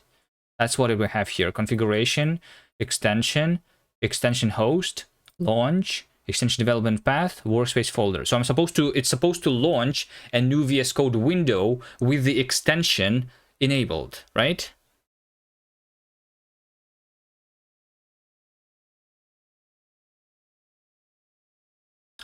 Which makes sense, but F5 doesn't do that.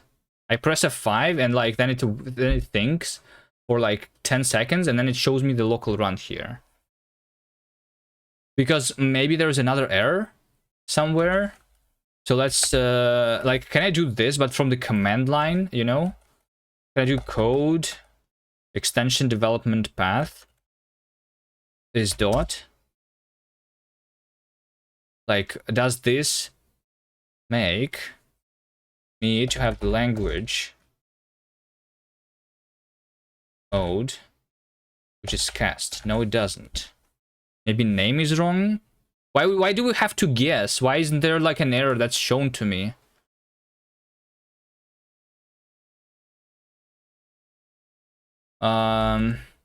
Like I just launched the code. This was supposed to be the extension host. Extension host. Restart extension host. VS Code launch extension host from command line. Extension host. Depending on your configuration, there are multiple extension hosts running with different runtimes, different locations. A local. There's how Rust times. Preferred extension location. How do I launch it? Code help. Host.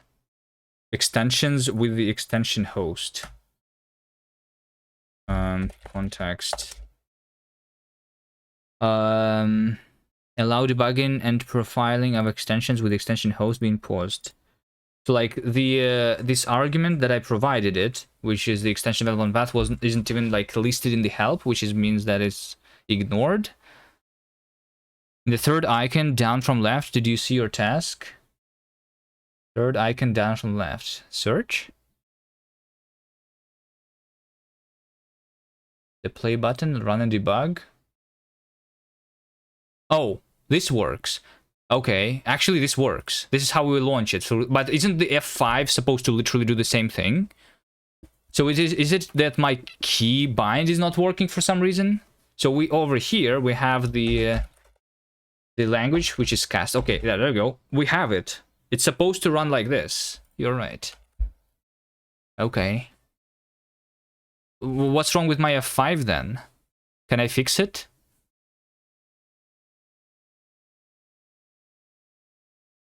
Keyboard shortcuts. Is it because run task? Is it my local thing? Maybe. Hold on. It says user, which means that this is... Can I remove it? Can I like bring back the default keybinds or something? It says user, which means that I have configured it before, right? How do I go and edit it in the JSON? How do I remove it?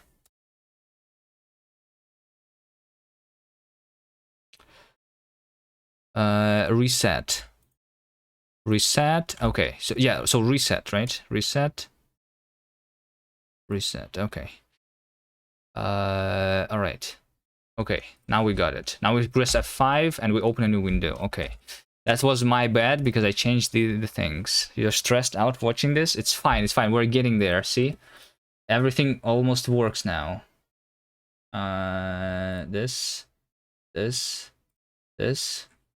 Initial generated extension. Okay, that's there. So now we have the language support. Can I actually, you know what? Wait, can I open a specific folder though? Can I open a specific folder here? Like, can I have another argument, which would be like, you know, like home Kubiman projects cast lang cast, you know, like, can I actually open this one automatically? Yes, it works. Okay, so we open our OCaml stuff and we have the hello KS file here, which is automatically detected as the cast source source. So over here we also have the automatic parentheses.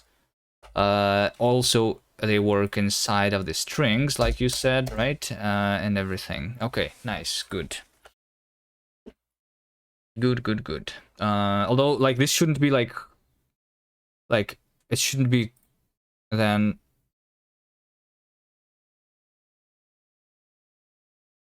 checked into the repository, kind of, right? Is there some argument maybe? I don't know. I'm going to keep it like that. It's fine. I think. Or I can just open this and then every time I do F5, I need to do. Oh wait, does it just open the previously opened workspace automatically then? Okay, I guess it does. It's good. Okay. I guess it does. Okay. Yes. Hello. All right. Because because by default my VS Code is configured to open Like if I just open the VS Code, it will open it's not going to open the last opened workspace. All right. Okay, good. So now what? Now we actually make it. Where's my source? Add more language features to Edge language, such as IntelliSense, hovers, and validators. Check out the extenders documentation here, right? There is no TypeScript that I have written yet. Here, right? Language configuration JSON. I mean, node modules, I don't even need node modules anymore, right? They were only needed for the generator, and I don't need the generator anymore. I feel like I can remove this. Okay. So we have languages. Configuration is in the language configuration, which has comments, and we can have also indentation rules, word pattern, colorized bracket pairs, auto close before. Where do we do the LSP?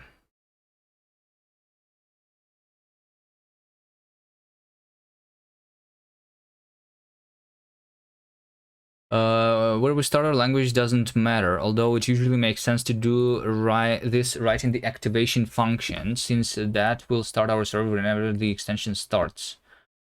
The following example starts a language server with the command simflower language server, which happens to be the simflower language server. Feel free to play around with it. And Go and Java source code. What? Okay, so I need this code to be put where? In the activation function, extension anatomy. The extension entry file exports two functions, activate and deactivate. Activate is executed when the registered activation event happens. Deactivate gives you a chance to clean up before the extension becomes deactivated.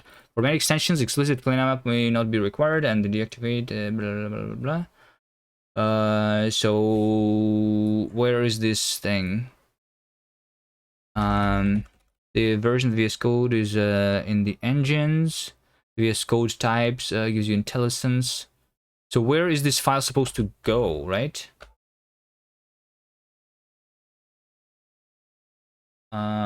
Package. Do I just write extension manifest main out extension JS scripts pre-publish? I think this is what we need, right? We need to npm run compile. So because I want to write it in the TypeScript, not in the JavaScript, right? And then we have like these dependencies. I guess I just copy paste this. So like, yeah, if I chose a different like template, which would be the TypeScript extension, then it would do this for me, right? But because I chose the language support, it doesn't default to TypeScript, I think. Yeah. I think that makes sense. So we have scripts like this. And we have contributes, commands. Okay, this means that in the VS Code I will have a new command, right? Okay.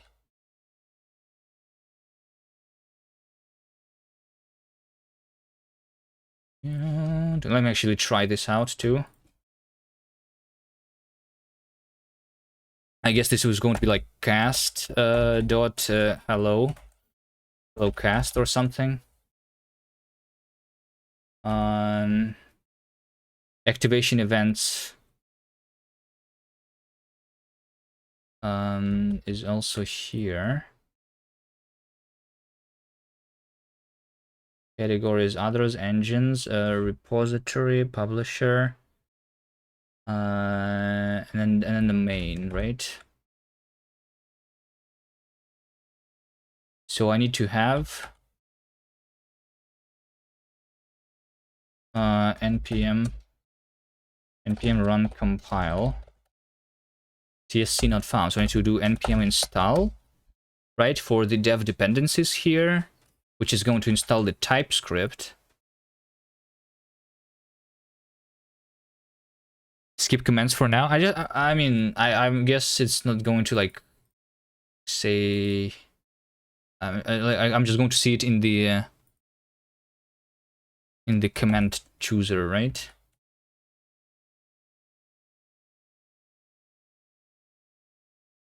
Okay, cannot find tsconfig.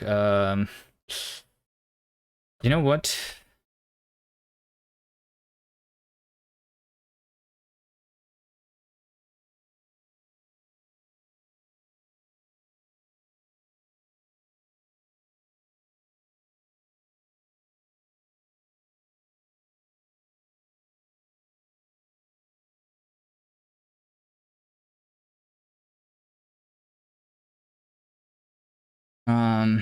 I just want to see what it generates in the other thing. So I'm going to do npm install generator code.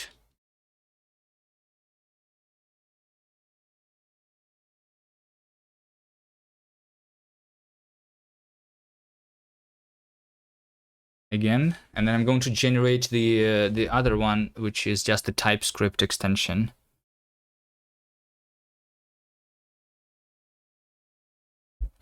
I mean, we can also just see the generator code. It's probably just here, right? Generator apps. So we have the templates, and I have the extension command ts, right? So we have in the package JSON, then we specify, yeah, there's like the main, there's like these things. Yeah, how about I actually copy this instead? Because it also installs VS Code Test CLI, VS Code Test Electron. I don't know if I need it, but TypeScript ESLint and stuff, right? So we just do yo code and don't need any of that. I mean, maybe I will, I don't know.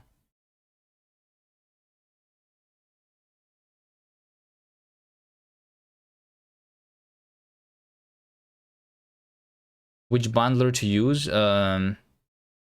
Unbundled. Which package manager? npm.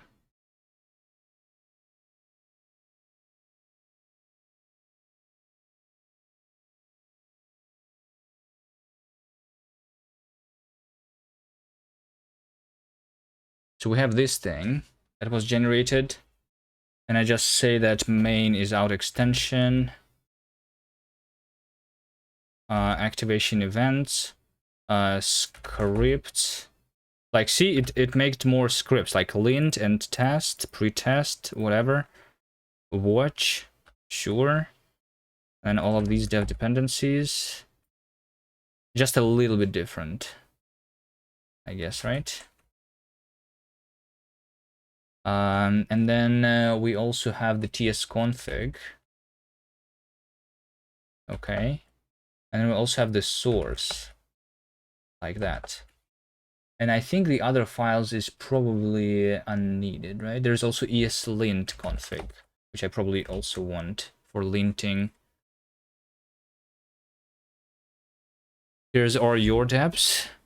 I don't know. I feel like just using the one that is from the like official template is going to be good, right? Even if I don't use some of them, I think it's just good to start with the defaults, right? So we have source extension, VS Code extension host. Okay, congratulations, your extension is now active. Cast. Let's just so use the console to print this stuff. Okay, cast has been activated. Okay. Console log cast has been deactivated.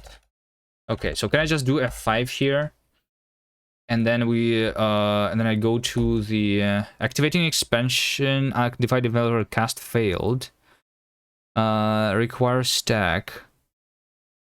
Cannot find module extension JS. Okay, because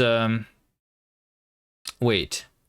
it was supposed to build it, right? It was supposed to run the compile. VS Code pre-publish. Because so now F5 doesn't work anymore, right? But maybe they have something here in the VS Code. They have launch and settings, extensions, tasks, launch, args, out files, workspace out, relaunch task, default build task. I think we need this. Yes, that makes sense. Makes sense. And then we have the default build task, which is the npm watch. Is that right?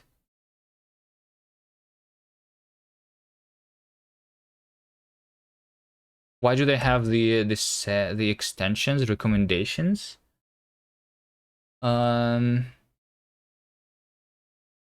Sure, let's have that. Settings, files exclude, set this to true to hide the out folder. Auto detect TSC, turn off. I'm just going to copy all of this. Okay, can I now do F5?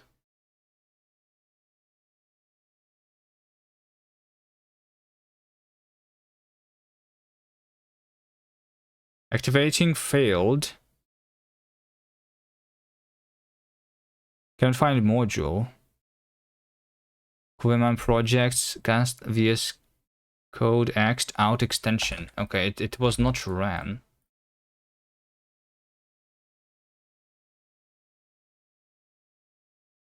Launch. What if I try this here though? What if I try here, F5? So yeah, it was saying building, and then we are here. And then in the output, I should be able to see the extension. No?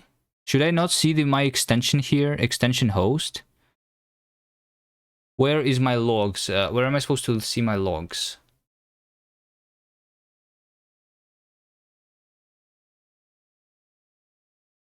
If it didn't print anything, it did print something though, right? It says over here, extension. Congratulations, your extension is now active. But where is it supposed to print it, right? Use the console to output diagnostic information. This line of code will only be executed when your extension is activated. So like, where do I see this output?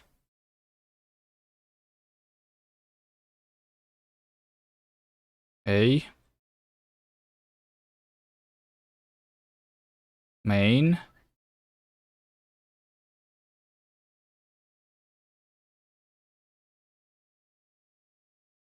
What if I throw an extension, an exception here? Throw. Aha. And then we do this again. I mean, I can also have a breakpoint, right? I mean, can I have a breakpoint? No, it does not. Oh wait, the logs are over here, right? Because I'm having the extension host. That makes sense actually. But checking whether to register, unable to acquire the log, debug console. A. But I don't see anything here, so it was never activated. Is that right? This is, yeah, hold on, this is main text, plain text. Which means that it was activated, actually. I think. And it failed to activate, right?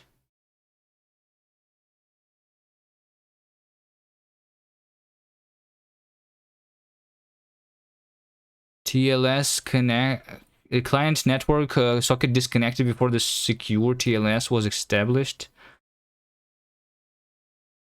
Because I threw the haha.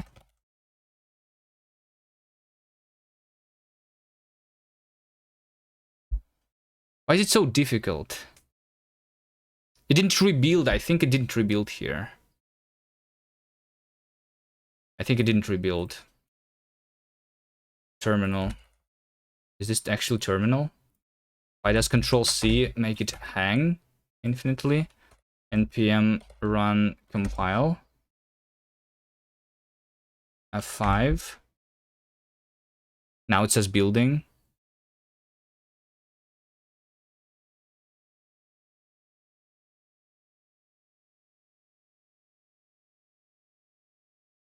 It doesn't have the cast now. I don't understand how this works. Nothing works here. Like now it stopped working. Oh, because it's not cast, right? Because we have the yeah, we have the other extension. I'm stupid. Debug console.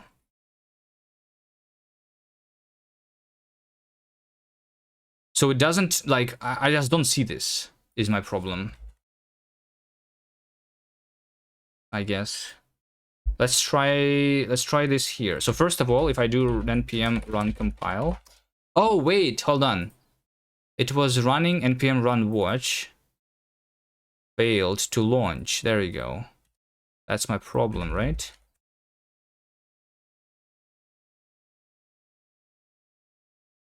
We need to do npm run watch, which is going to basically compile in the background. Then we have the out. Okay, yeah, that makes sense actually. Let me also see what's in their git ignore that they generated.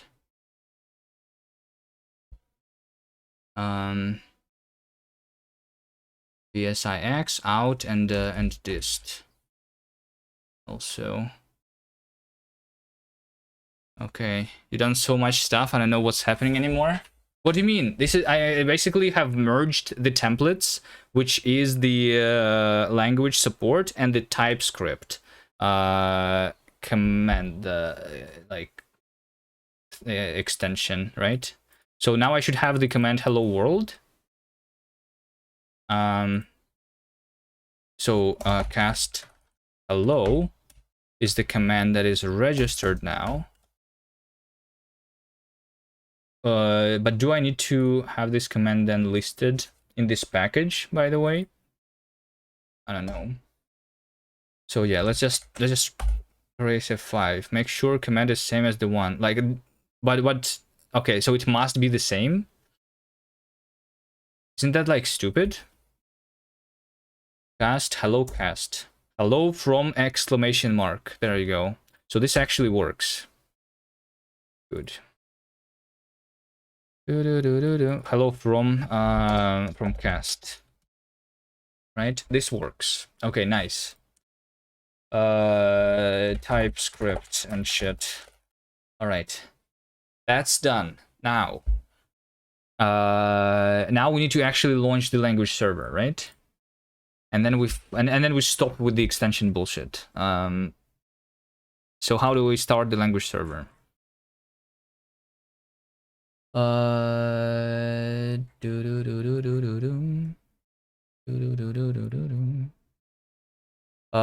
This is it.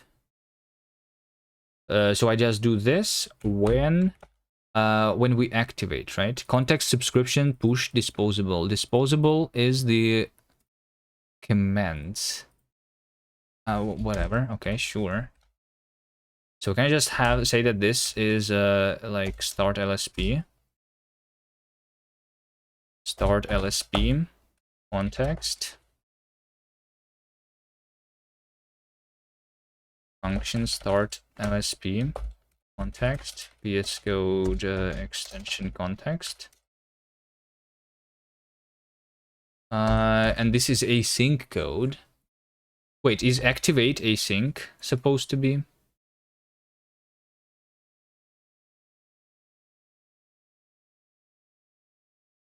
Your bind commands defined in package.json on activation, so of course they must match. I mean, maybe I can only like specify them in one place instead of like in two places, because that makes not a lot of sense to me. So it should be activated on cast language. This server options.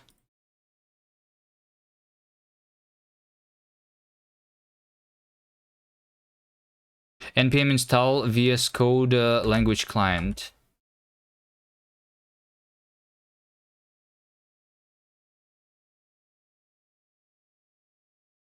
Just do this. Need dependency. What's the version? Version 901.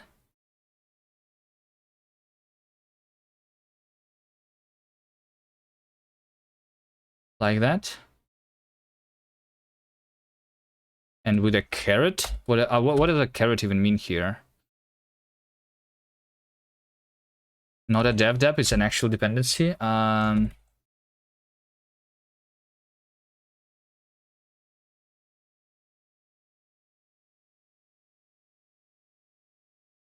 npm install.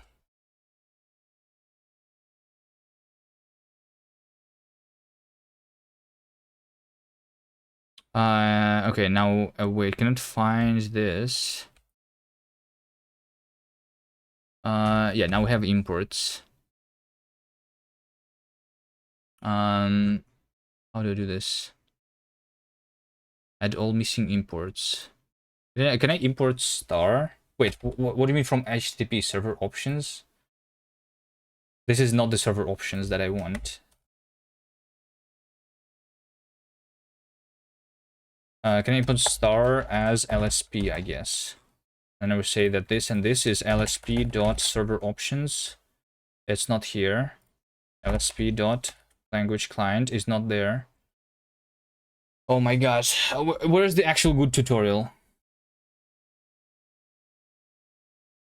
Like, where do I put this code, for example?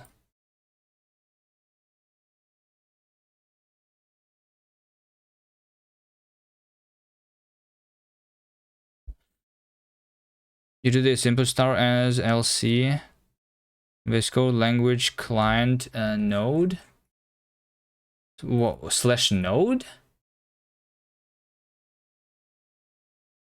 Is a different one?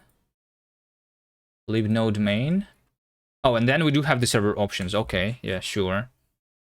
Okay, now I need to figure out, so I don't await for it, I just start, or what? Like, why is this even await? My awesome language server. I want to have a cast LSP here.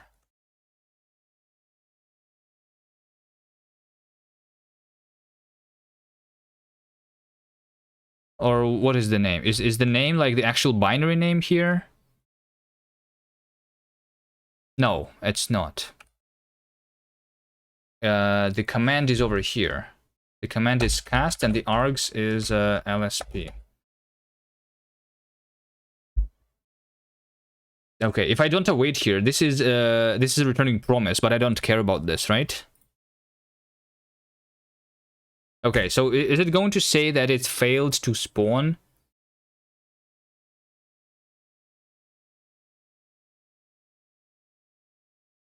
The cast LSP? The cast LSP server crashed 5 times in the last 3 minutes. The server will not be restarted. Server initialization failed. Go to output. Okay, so the output is actually in the cast LSP. Oh, okay. So actually, so I don't have the output for the extension, but I have the output for the LSP. Okay. I guess. Yeah.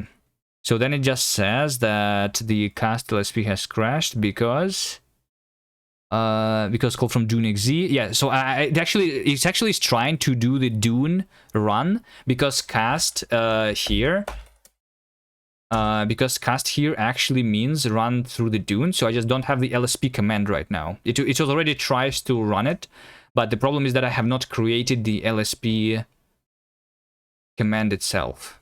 So we're just going to do that now, right? Now we just need to launch the LSP. Why is there a lock?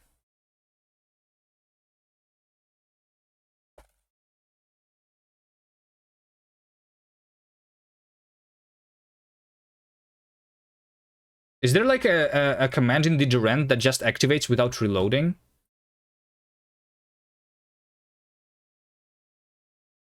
Because like it's weird for me in VS Code. If I say cast here, it doesn't exist because Durand was not loaded. Durenv,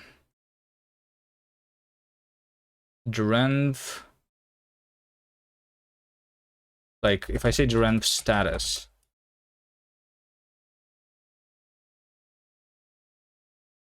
like it's not activated for some reason. Durenv is not activated in a new terminal in VS Code.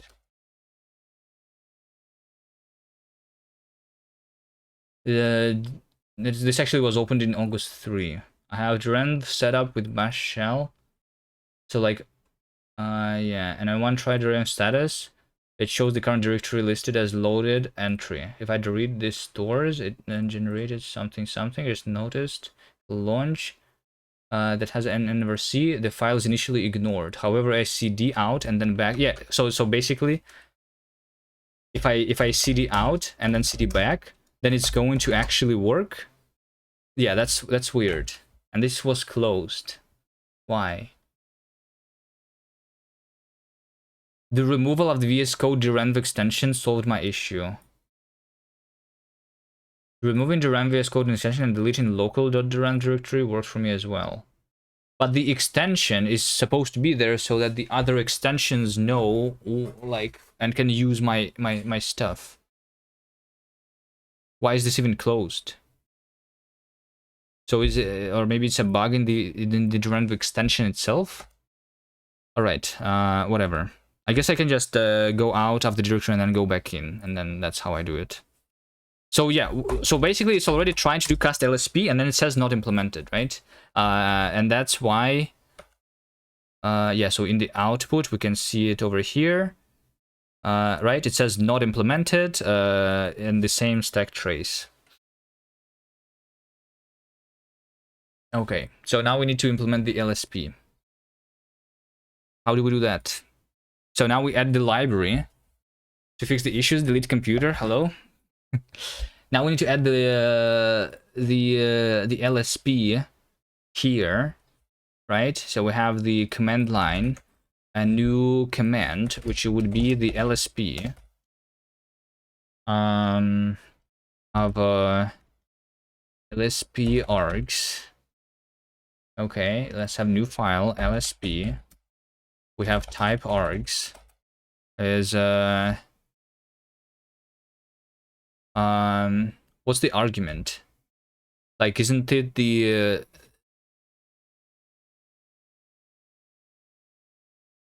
I don't know, path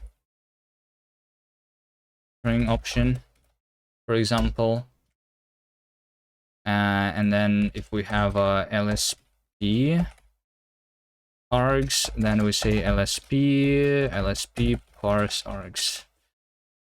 Okay, so then we have the LSP.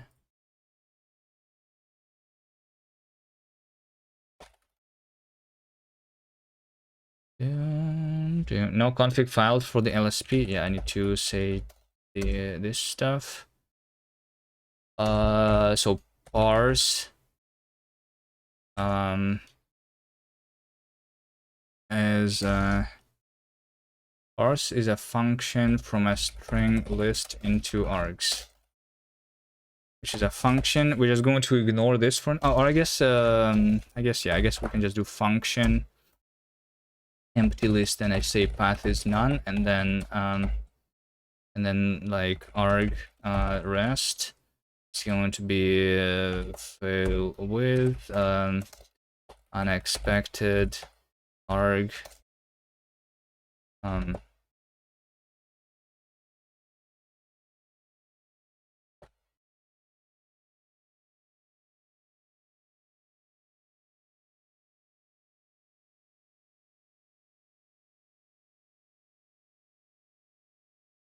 fail.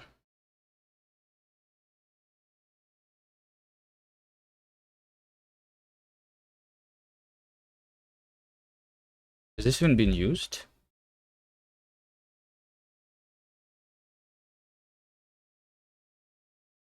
Yeah.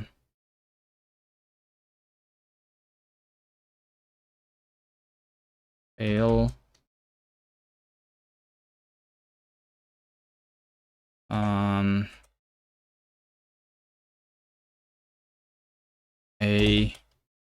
formatter unit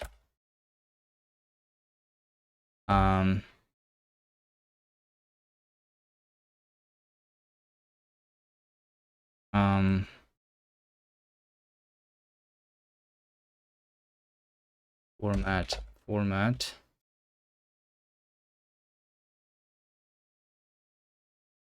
no lf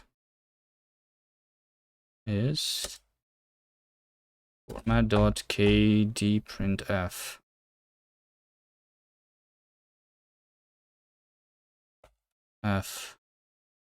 function fmt function f fail format f raise fail format f with f.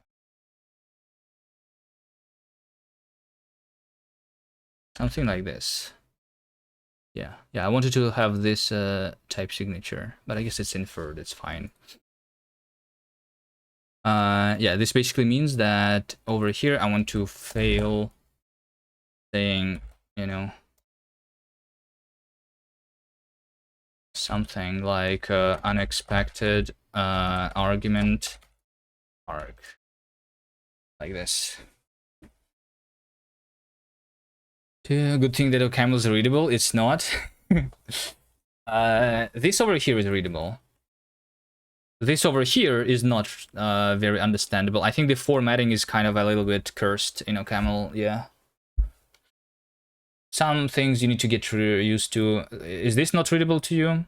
It's a function of this type, and it's a function which is doing the pattern matching. If I have the empty list as an argument, then I just return this. If I have like a list which is not empty, then I just say the first argument is unexpected.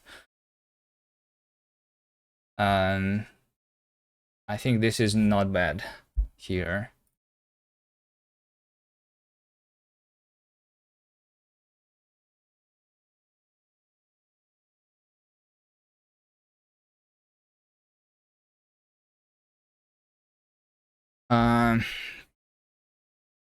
Pattern matching. Yeah.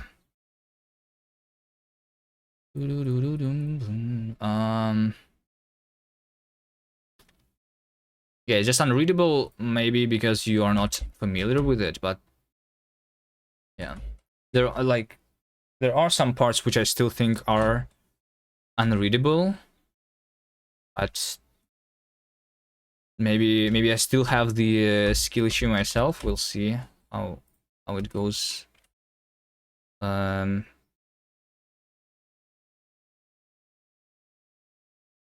matching is non-exhaustive over here, right? So now we have the now we have another CLI command lsp, and now we do lsp run with args. There we go. So now we have the args, we have the parsing of the args, and then we have the run, which is args into unit, and this is where we actually do the running. Do you plan on single binary for CLI and LSP server? Yeah, I do want. I think it makes sense, because like the language server needs to have the information that is available to compiler, so I have the same binary that is acting as a LSP, as a compiler, as an interpreter, as the highlighter, and like everything, you know? Does it not make sense to do it? Should I actually separate them? We'll see if I will. Maybe I will, I don't know. In fact, let me move it let me at least move the LSP into its own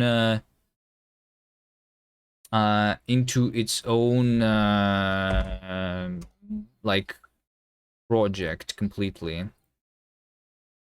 Not just a module. It's going to be a library called LSP. Libraries is std and util. Something like that. And then I move the LSP like over here. You have core crate for the language and 2 binary crates for the CLI and LSP. Yeah, I could have a separate one, but like why? No real reason to split, yeah. Like, I will put the LSP in a library, and then if for some reason I want to extract it into a separate binary, I could do that too. right? So this LSP is going to not exist.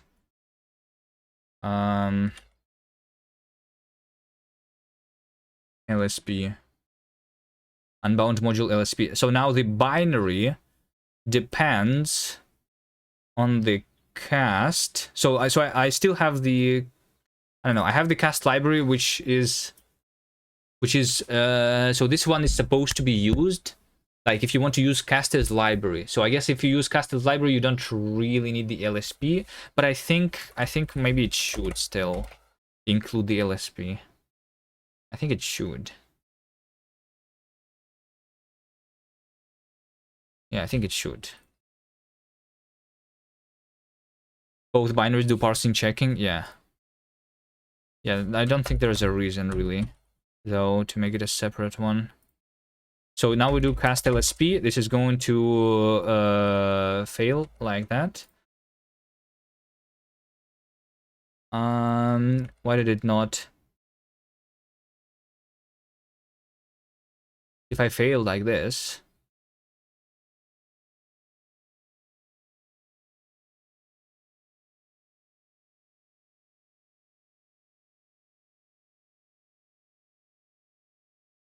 this code is used over here in main. I should be able to catch this error. Fatal error, exception, fail format. I'm literally catching the exception. If I'm catching the exception, why is it not catched? That makes no sense to me.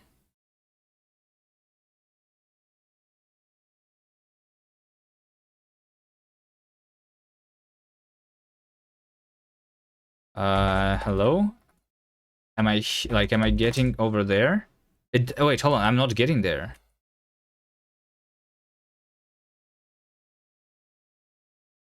Wait, who is calling the run then?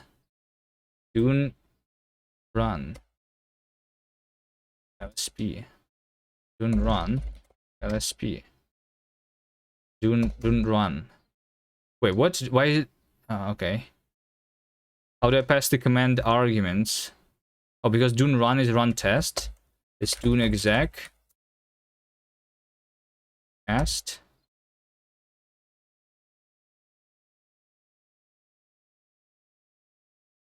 Oh, okay. No, that makes sense actually. Yeah, okay. Because yeah. Function args into fail. There we go. Because it's failing when initializing the module. Right? Okay. So yeah, now it says error, which is empty. Right? Error to do. Okay, good. Nice. So over here we do the actual thing. The LSP. Let's see. So now I need to load the dependency, right? So my Dune project should depend on the library, which is the LSP, right? Which is the LSP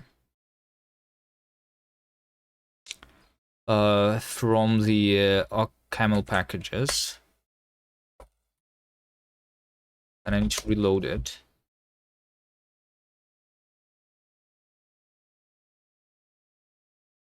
So that it loads this dependency. I'm using this OPAM package, which is called LSP. There is also the linol, but I don't know about that. We could try using the linol, but I feel like the LSP is the one that we should use. But the problem is, or is this specifically the OCaml LSP? Like, I just don't understand this. Because the homepage is the OCaml LSP, right? But I want to write my own LSP, not the OCaml LSP. But the package is called LSP, not OCaml LSP.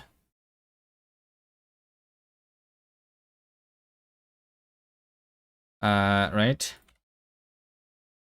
So it maybe is the correct one.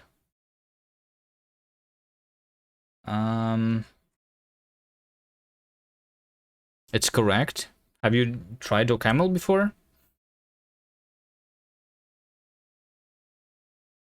So my LSP depends on the actual LSP library now, right?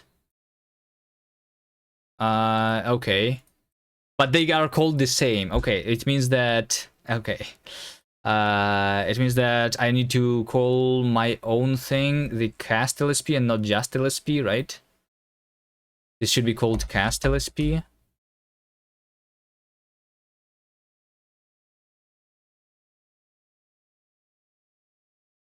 And this is the invalid name. We need to do cast underscore LSP, which is annoying, but I guess we have cast LSP and this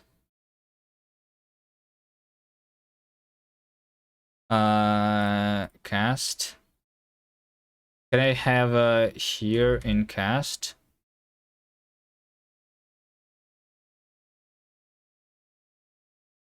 Oh, I can just open cast, right? That's how I was supposed to use it. Module LSP is cast LSP. I think that.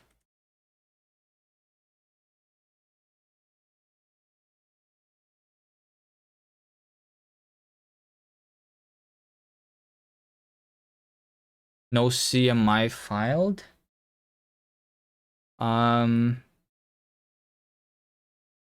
What do you mean no CMI file found? And now there is not. Okay, it's just the old. We need to restart. No, it still is saying that. Oh, because this should now depend not on the LSP, this should depend on the cast LSP, right? There we go. Yes. This depends on the cast LSP now, so now that makes sense. Yeah, I actually opened cast here, I think.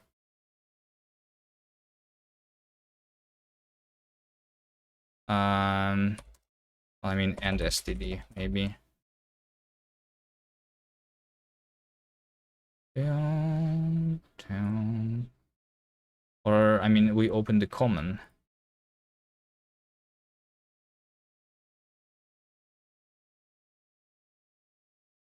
Which already includes the cast.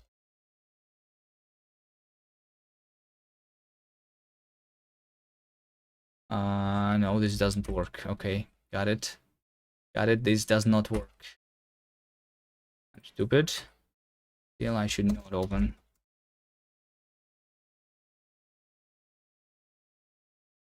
Okay, now I have the lsp.run. That's not the right LSP. Yeah, I open cast here. Makes it the right one. Okay, good. Good. So have the LSP run, and now this cast LSP depends on the LSP, right? Is there like no? So like in cargo, if I was writing Rust, I would be able to rename the packages, but in OCaml, I cannot have the packages with the same name. So like my util should actually be called cast util in case there is another package called util somewhere. Although, I mean, util probably doesn't, but I don't know. Yeah, sure. So what do we have? We have the LSP. We have the LSP. Client notification diff. How do I write the documentation for it? Let's see. Dune generate docs, generating documentation. Opama install or doc, build in Dune build doc, right? Can I do that? Can I do Dune build doc? We need to install the odoc. Okay, so I'm going to install the odoc over here.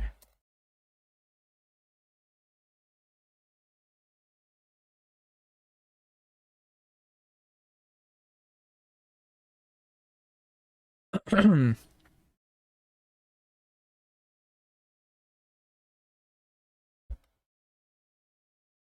the opam.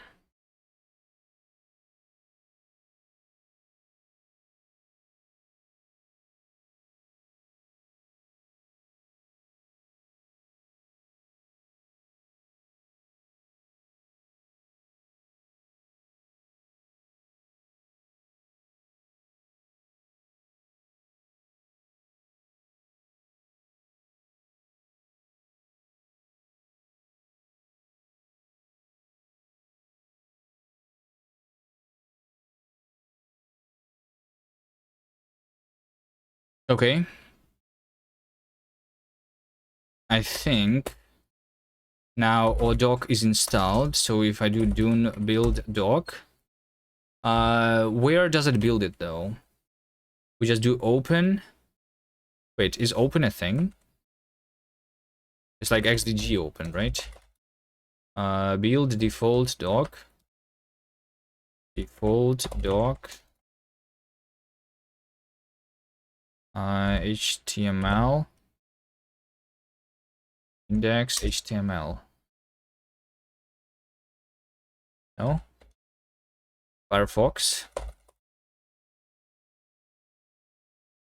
It only built the documentation for cast itself though. I want to build the documentation for dependencies, because I don't see the documentation on the website.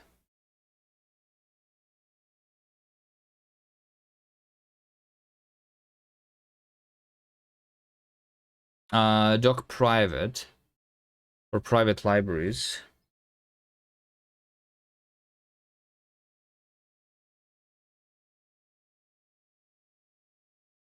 Doc private is still just the cast. No. Index. HTML, index, HTML. Oh, camel package documentation. There is only the one package here, which is that. Can I generate docs for all my dependencies with Dune? No. Dune will only generate documentation for my own packages. But if you want docs for dependencies, you have to install them separately using ODig.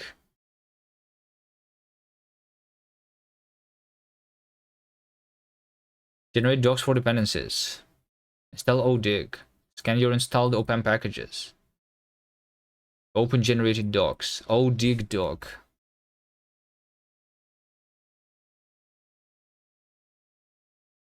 ODig.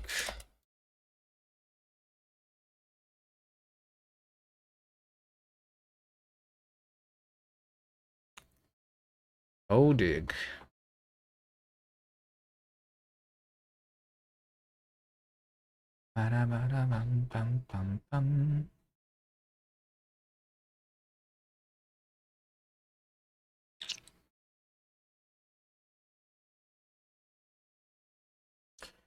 ODig. Download. Build it, of course. What's B0? I don't know.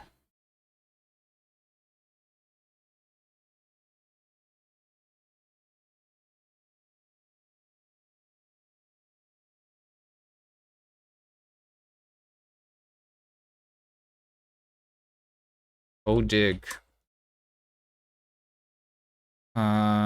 Help. Look up documentation for installed packages. ODig doc. Update documentation. This might take some time. ODig. Read-only file system. Yes. ODig Nix. That's too difficult. How like, there's no way I cannot see the documentation in the like online somewhere. Right? I need docs for the LSP OPAM package.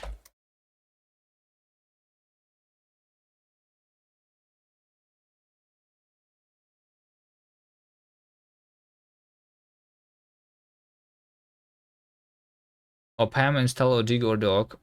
ODig or doc. I think just my ODig doesn't work. Figure out why. Yeah, because it's a read-only file system. Why ODig? I tried looking at OCaml package name collisions, but I don't understand their structure. ODig read-only file system. We can probably tell it where.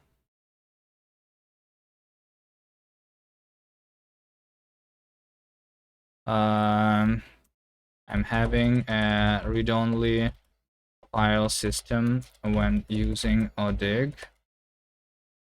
Since I'm a Nixer.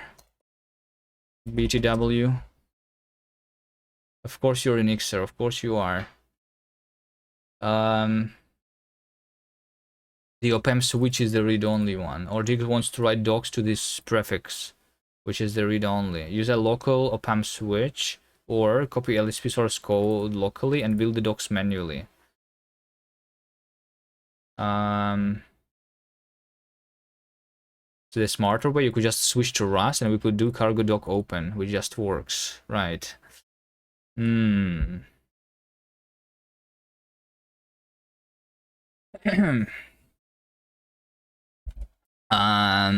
of looking for docs, what I could do is I could say LSP dot, and then we just go here. And there is no documentation here, right? Beautiful. Module progress is progress. LSP dot progress. Can I go there? I can. Okay, you know what? GitHub OCaml LSP. Why does it open preferences? That's not what I was trying to open. Why is Firefox also being stupid? OCaml LSP, LSP, right? Bin. Are you sure that it is the correct one? Zaka. Why are you so sure? I have a feeling that this language server library is actually about the OCaml specifically. You know? And that's why I don't see the documentation for it. Let's take a look again. So, like, because when I searched for the LSP, it was saying linol, the LSP server library, right? This one is LSP protocol implementation in OCaml, but also for OCaml, right? Although over here it says for OCaml on the OCaml LSP server. On the LSP itself, it says the protocol implementation. Like, what is the API of the LSP anyway? Like, does this make sense? What we have inside of this, we have LSP, and inside of the LSP we have client, div, extension, header, import, IO, private, server notifications, a request, snippet, text, document, types dot, cancel params, code lens, completion list, declaration. Is this like the actual API of the LSP? Semantic token, semantic range. Maybe it actually is. Workspace symbol. Maybe it is. But like, if I look at this one, it says that on the GitHub that it's the wrapper. Oh, wait, hold on. This is a wrapper around the LSP library, which provides the base types for the protocol. It's a wrapper around the same library, actually. Provides an option extraction so that users can override only the methods they provide, and an LWT AIO implementation of the JSON RPC wire protocol. Okay, so it is the correct one.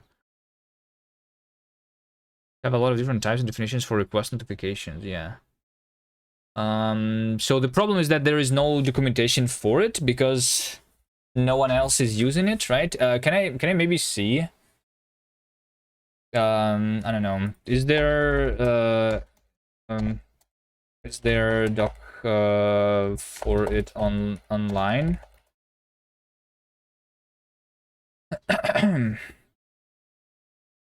Yes, the official documentation for the LSP package is over here. Documentation. Wait, how do I find this link though? How do I find this link? I don't get it. So here's the documentation. The package providing the LSP. We have the LSP module, right? And yeah, I mean okay, I mean the documentation is pretty bad here. We have a couple comments, but mostly protocol extensions that aren't part of the spec. Okay. And this is part of the spec, right? Okay. I mean, there is a couple comments here. client request. But mostly there is no comments here anyway. So I should, like, it's the same as just reading the source code. Look at IO. Is IO part of the thing? IO, yeah, it's generic over the actual IO. But it has a read, which is the JSON RPC into this.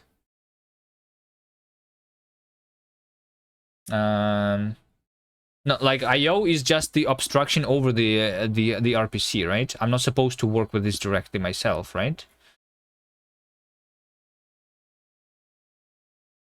Like there's no examples, nothing. Using creating an LSP with OCaml. Maybe there's a tutorial library for writing LSP. Is there a library? If you look at OCaml LSP, you'll see two folders, LSP and OCaml LSP. The former is a library for writing LSPs, which you can use to write it. Well, of course, but like, is there like a tutorial? Because the documentation is bad.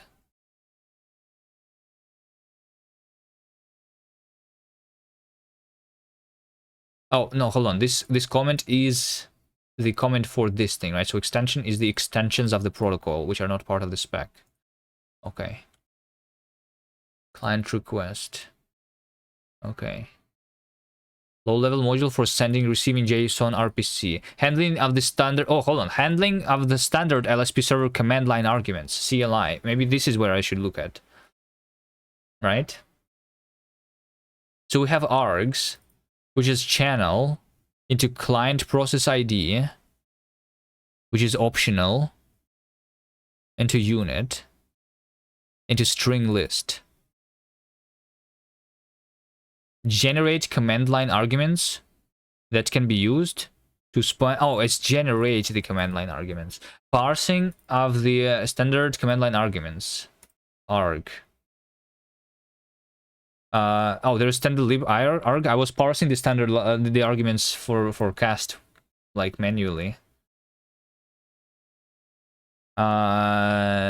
Create a new record. Basically need sender and receiver. Like, I need a tutorial for it. I think. Is there a tutorial creating an LSP using the LSP package? Maybe. Rust creates your using abstracts, all of that. Yeah, I mean, I think this one should also do that, right? But like, I never wrote an LSP. I have no idea where to look.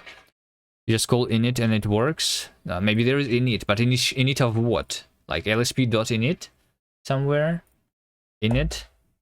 There is a string in it. There is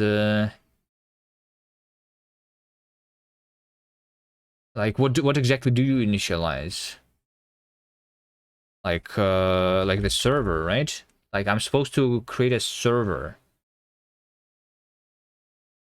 or something. Well, I mean, it's not really a server because it's like can work through the std out, right?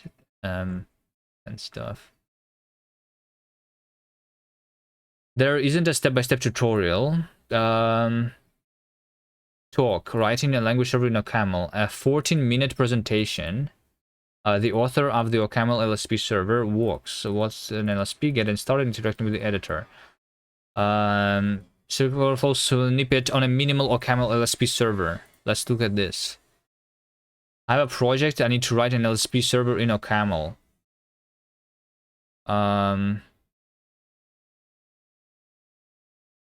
The Microsoft tutorial speaks sometimes on the servers. Yeah, there's the Microsoft tutorial that I can look at, right? Of the actual specification of the LSP. So I turned to code. I saw a lot of code like this. I don't really understand the code. There is nothing basically. Language server specification. There's the protocol. I mean, it's just like it's supposed to react to the like it's supposed to react to the to the requests, right? And it's like using the JSON RPC protocol. which makes sense. I'm just like, what should I? LSP, like I need to create the IO probably, right? IO. So I need to make the IO.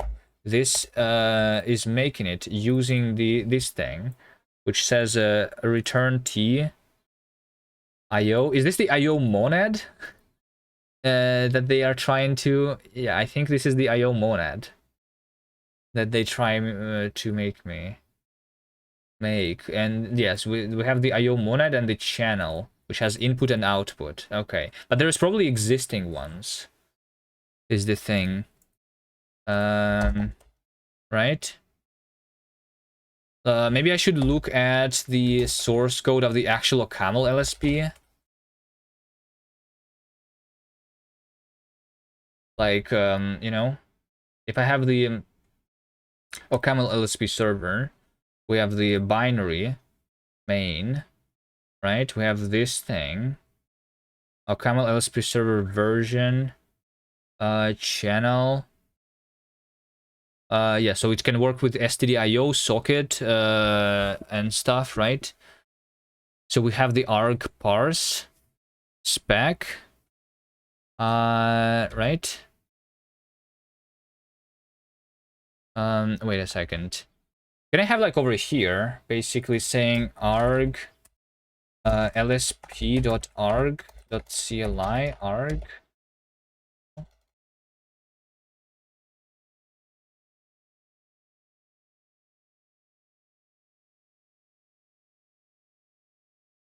We have a channel.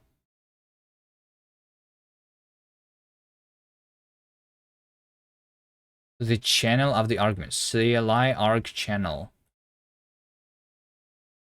lsp.cli.arg.channel. Yeah, so we have a channel, which is a function. This returns the channel if correctly supplied.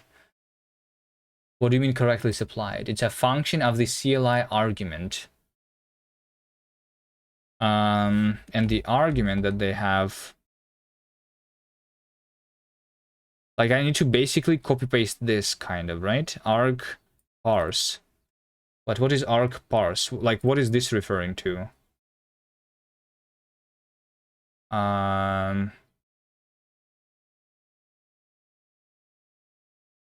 What is arg referring to? There's CLI arg and then there's just arg. But it's opened in the std_doon, I guess, because other thing is not being opened.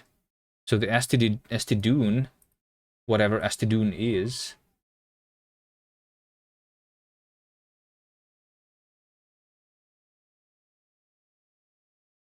Can I like keep this thing when looking at files?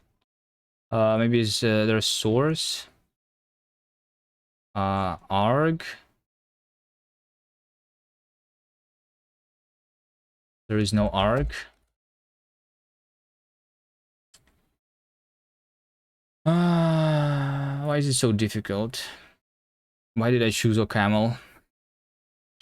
Do we go back to Rust now? Because I cannot figure out. Is there a source code and there is no documentation? Like, what is this referring to? What is arg parse? What is the spec? Oh, wait, hold on. Arg parse is the std lib arg, right? Yeah, I think that's it. My VS Code is hanging. Beautiful. So like there's like stdlib.arg.parse, right? That's it. Yeah. Because yeah, I'm not using that. I was like doing that myself. So we parse the spec, where the spec is this. Okay, maybe I will do that later.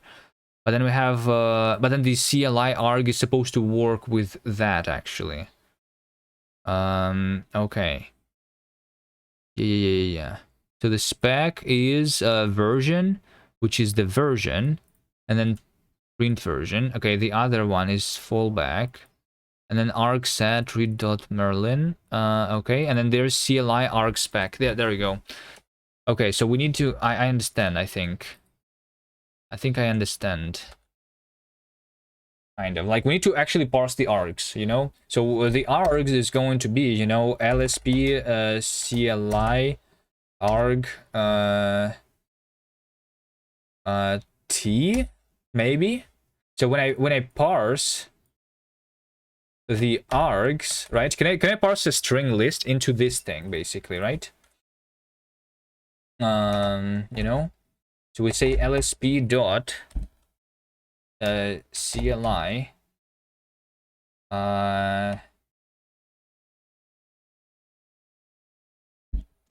arg create is making the wait, what is args? Yeah, it's just T. Yeah, pipe, this, client process ID, everything. Yeah. And then there's the spec. Yeah.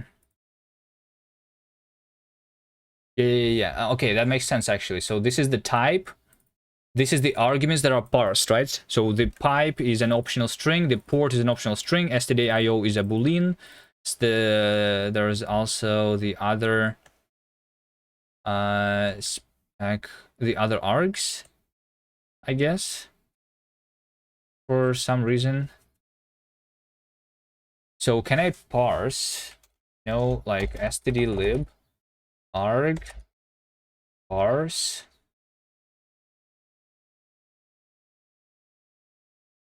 so this is a list of string arg spec and string parse argv.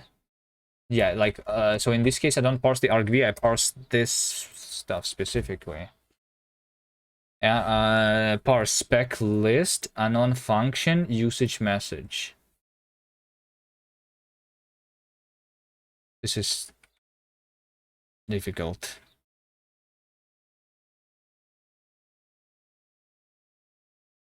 Cli arg spec is basically also there, right? So we say lsp cli arg spec because this is already a list. Wait, what? This is a function taking args.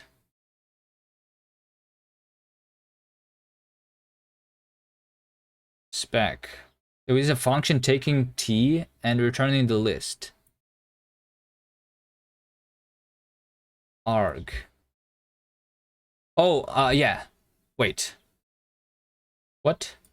Spec arg. What is arg? LSP arg create. Okay. I don't understand this API. It's weird. So I call this function with lsp cli arg create.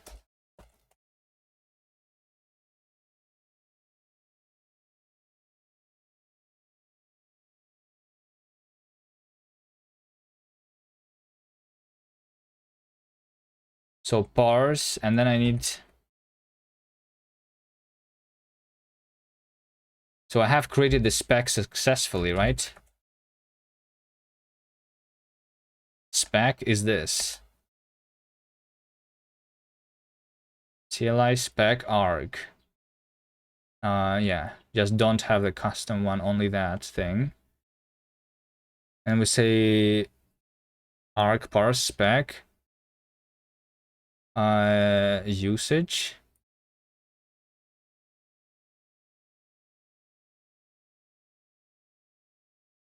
That encapsulates functional programming pretty well. I love how when I search generics in a camel, I find specific scientific papers.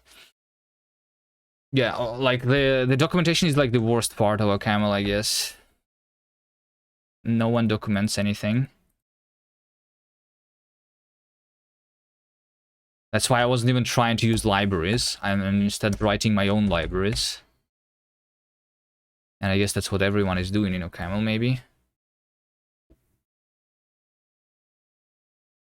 So how about... wait. Is it actually difficult to create the LSP protocol by hand? What if I just do it by hand, you know? Is it actually difficult to do the JSON RPC?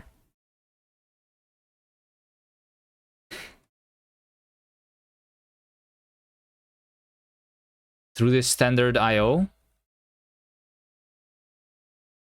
Yeah, it's just JSON RPC. Like, it's not difficult. Do I actually need a library in your opinion? It's not that painful. Yeah, I don't think it's that painful compared to like trying to understand other people's code, right? That's where the real pain is. So basically, I need to. I mean, let's just try without parsing the args, right? In the end, what I do is we have the channel, which is stdcli arg channel. stdcli arg channel. Depends on how lazy we are. I don't know. I don't know. Like, I mean, what is actually more lazy? Trying to not read other people's code or trying to not use a library, right? Which is designed for making life easier for us. But it is designed to make life easier, but they don't document it, so I don't understand how to use it. So it doesn't actually make the life easier, you know?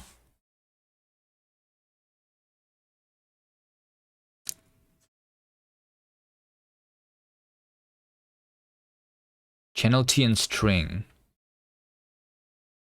Let's see what they do next. So they have a channel, which is whatever. And then let version is version. If version, then that. Otherwise, with back trace try with. Okay, so they just have OCaml LSP server run channel. Read.merlin is read.merlin. Okay, so we just need to provide the channel, and then I need to look at the OCaml LSP server dot run.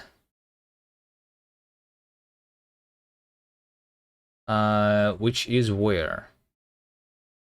Maybe there is a file called OCaml LSP server here somewhere. Because this is the library named OCaml LSP server. So it's probably...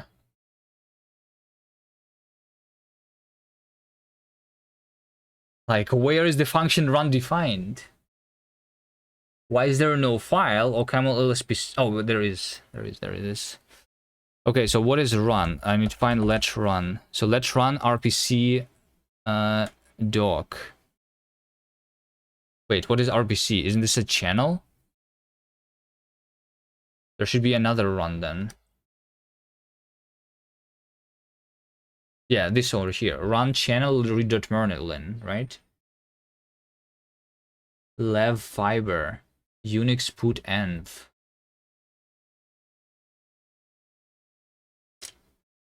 What do we do with the channel here? Do we do a stream of channel?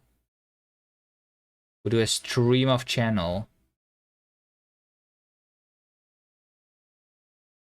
I don't know, quickly hacking together basic LSP stuff is more effort than to understand the full-fledged generic LSP implementation. Yeah, I don't think... I think it's fine if I like, especially if I do plan to eventually rewrite it in the language itself, then it doesn't really matter if I do it from scratch.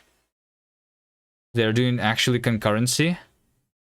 Yeah, what's the left fiber? I don't know. I mean, I understand what the fibers are.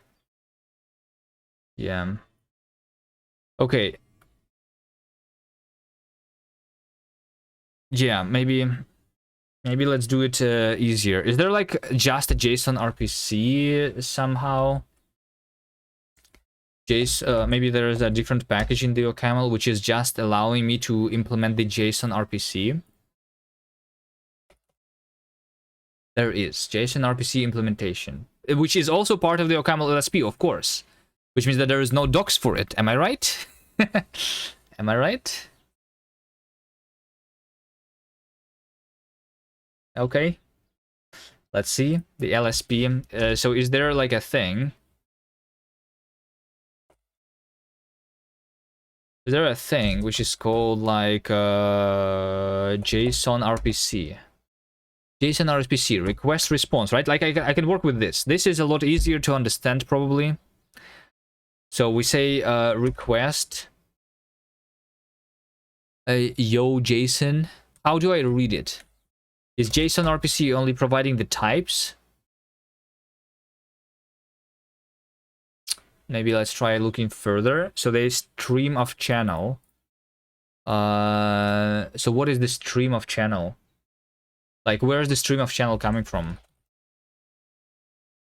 The CLI channel T into a function, right? So if it's the STDIO, then we do it's the left fiber STD and stuff. Okay, so this converts a channel into a stream from the left fiber IO. Is that right? There is sockets. Okay. What else do we do? Then we do the after the streamer channel, we LSP fiber. Oh, we have the LSP fiber IO make input output, right? So we have two channels and we convert it into the IO, into the JSON RPC IO, I'm assuming, right? So what is the LSP fiber? LSP fiber.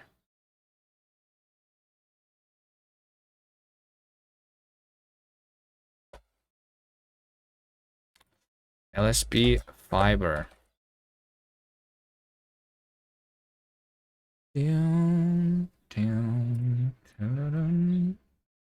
Fiber IO. Make. Read exactly. Could be in root. This is the library. Read write. Where like this, I don't see anything about the JSON RPC here. JSON RPC. Structured. JSON RPC. Response.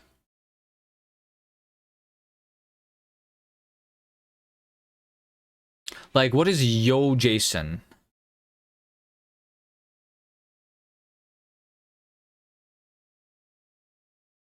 So yeah, maybe I just need to understand what is yo JSON.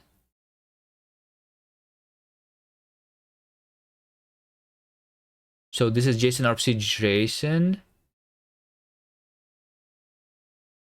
Wait, what? We have JSON. Oh, it's just like yeah, I give it a JSON and it converts into a response. That's fine, right? The problem is, how do I write the response to the standard output or something? Yeah, that makes sense. No, yo JSON is deserted. Fine. How do I write it? Why is there no write functions? Packet. Probably packet, maybe? JSON RPC packet.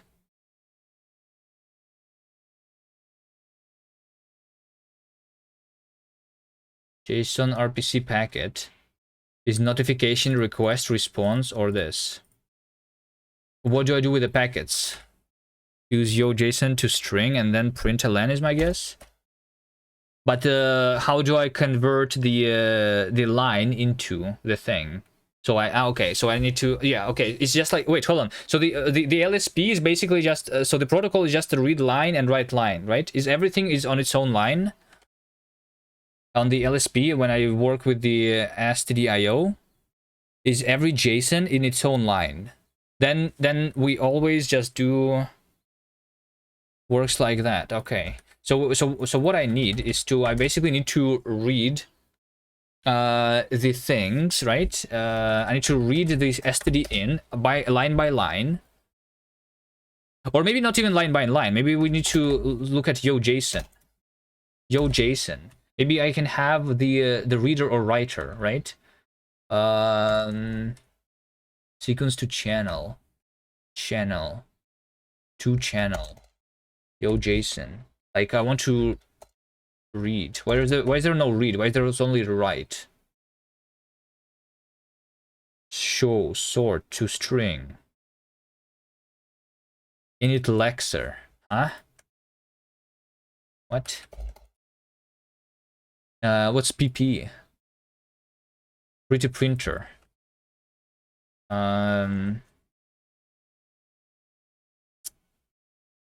Maybe they have documentation for that, you know? Maybe they have. Let's take a look. Please have documentation. Yo JSON.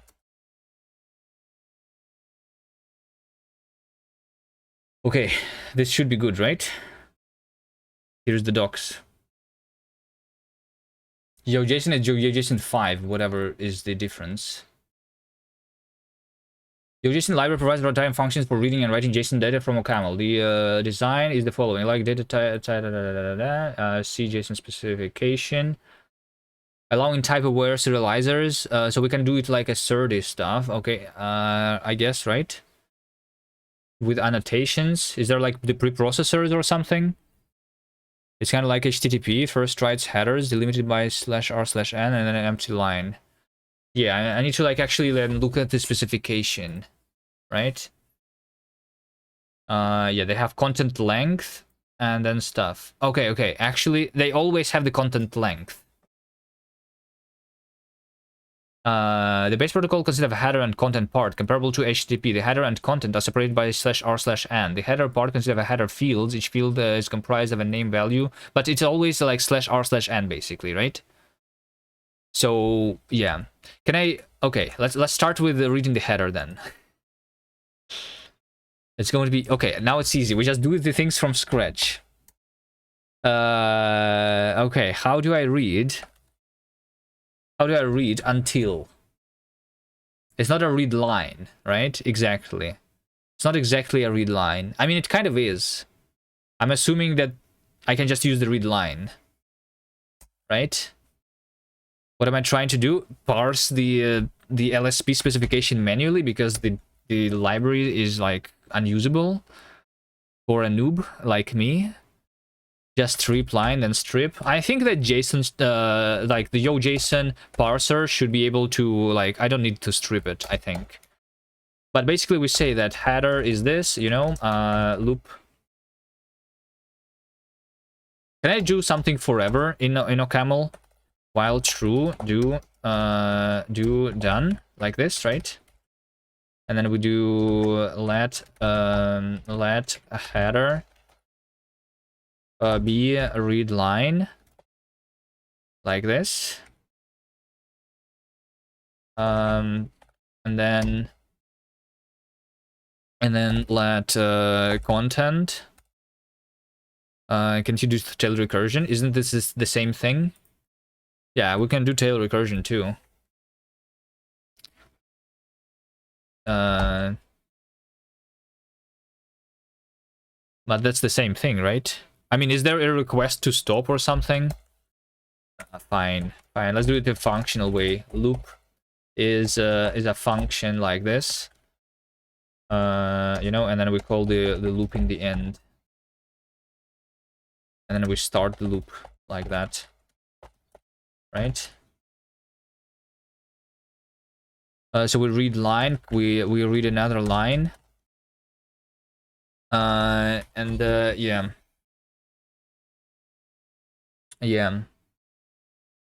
And then can I actually like print it? You know, can I actually print it? Let's try this. Eprintln %s like header is this, and content is this. You know, like, what if I just try running the LSP like this, so that I should be able to see the logs in the thing, right? Yeah. Can I restart? Yeah. You know what I need? I need a command to restart the LSP in my plugin. How do you restart the LSP, right? So we need to cast restart LSP or something. Command, right? So the extension provides the command, which is cast restart LSP. Restart cast language server. Can I just say cast restart language server? Right? I think that makes more sense in the title. So the restart language server, LSP language client. So how do I restart it? Client dot stop. Yes, there's stop. Is there a restart? There is a restart. Okay, nice. So do I just do this? Start LSP should return the should return. How do you return in TypeScript with a colon? LSP language client, right? So I should return the client here. And then this is my LSP.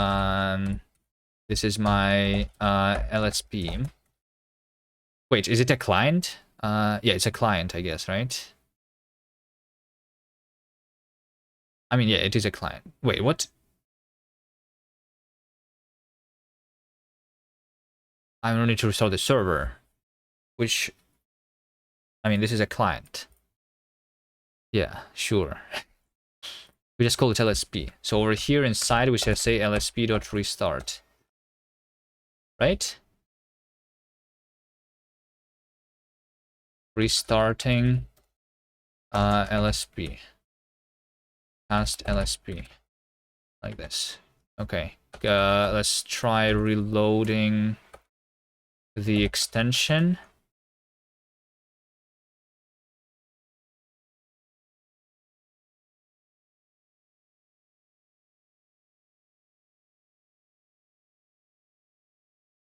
A function declared is either undefined. Oh, I need to return, of course. We cannot do that.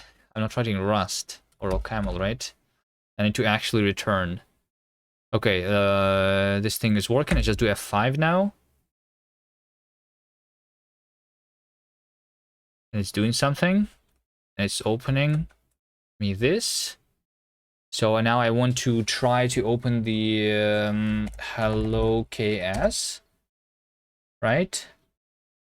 Is the language server there? Output of the cast LSP. Okay, there we go. So we have the header, which is content length 5896 /r. Okay. Yeah, so the content is actually potentially multiple lines. It's not necessarily on a single line. That's what we mean. And like, does the restart language server work? Not the OCaml, cast restart language server. Yeah, it works. It actually works. It said couldn't create connection to the server though. Server initialization failed. Wait, where did it fail? It didn't fail. It literally restarted. Or it couldn't... oh, I guess it couldn't stop it or something, like, cleanly. Right? But then it restarted correctly. Maybe I need to figure out how to make it stop properly. Initialize request sent by the client. Yeah. It wasn't started correctly yet. Yeah, let's see. So we need to basically read the header content length. If this is like HTTP, can I use some HTTP library to parse the header? To parse the headers? I mean, it shouldn't be very difficult, right? We just the header part consists of header fields. Each header field is comprised of the name and value separated by the colon, right? Okay, so let's just do it the raw way. Because why not? So header is this, and then it's not just length plus the JSON body. There's potentially other headers, you know.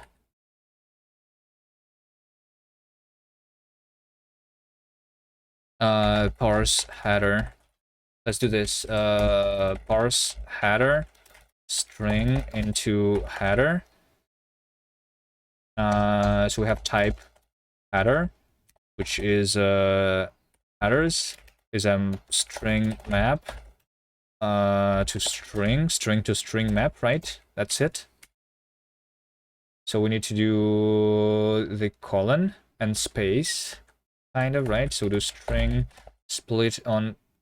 Why is there only split on character and not split on, like, on a string? The standard library in OCaml is also pretty bad, right? Oh, I guess we can split on character colon. It's fine. The string. So we split.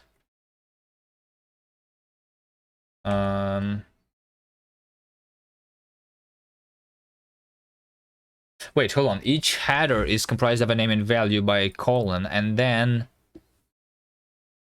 each header oh wait, hold on. Each header field is terminated by /r/n. Considering the last header field and the overall header itself are each terminated with /r/n, and then the last header is mandatory, it means that 2 /r/n's. Okay, there's an empty line, literally, right? So it's not just a single line. It's yeah, that's why the second line was actually is empty. I have all types in the LSP library. Maybe. Let's see. LSP header. Oh, LSP header. Create. But there's no parsing. How do I parse it? Why is there only the creation? How do they even parse it?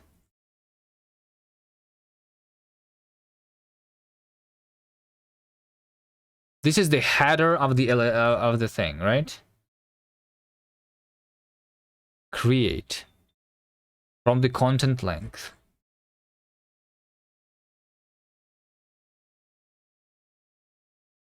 Type should help me to parse. Yeah, but like, where's the parse function?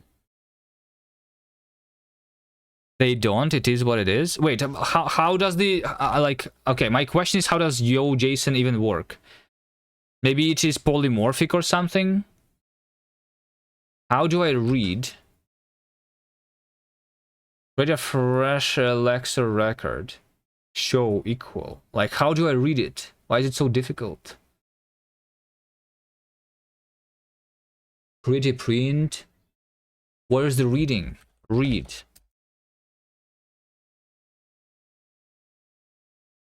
There's no function read.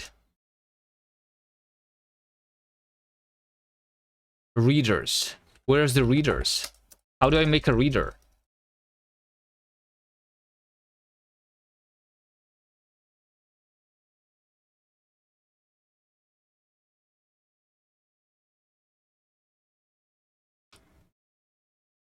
How to read? Okay, hold on.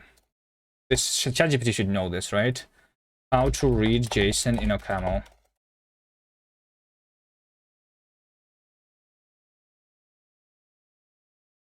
YoJSON. YoJSON basic. Basic from string. Okay. So let's just see this. Oh wait, basic is probably the untyped one, right? Basic is probably the untyped. Oh, but the header is not even adjacent yet, right? Yeah, there's a basic JSON type which is supports the JSON nodes with no like SERDI stuff, and then the safe with safer support for integers. What? Don't get it. From string is typed actually, is it? Okay, let's take a look. Basic. Module basic. Okay. From string. So what? So from string returns T. And what is T?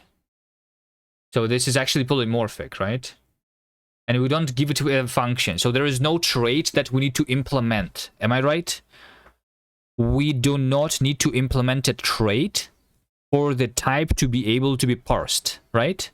Because OCaml doesn't have traits, and I don't see the argument representing the trait implementation here either, right? We just have the buffer, optional file name, and the line number for reporting errors better, I guess.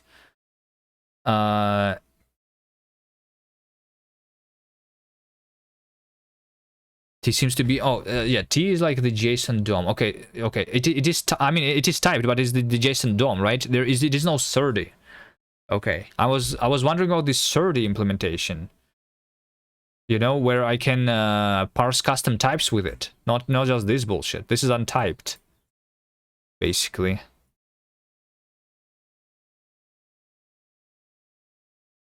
Yeah, there's from channel, and this is how I read from the std-in. But yeah, there is a sequence from channel, a sequence of JSON values. That makes sense.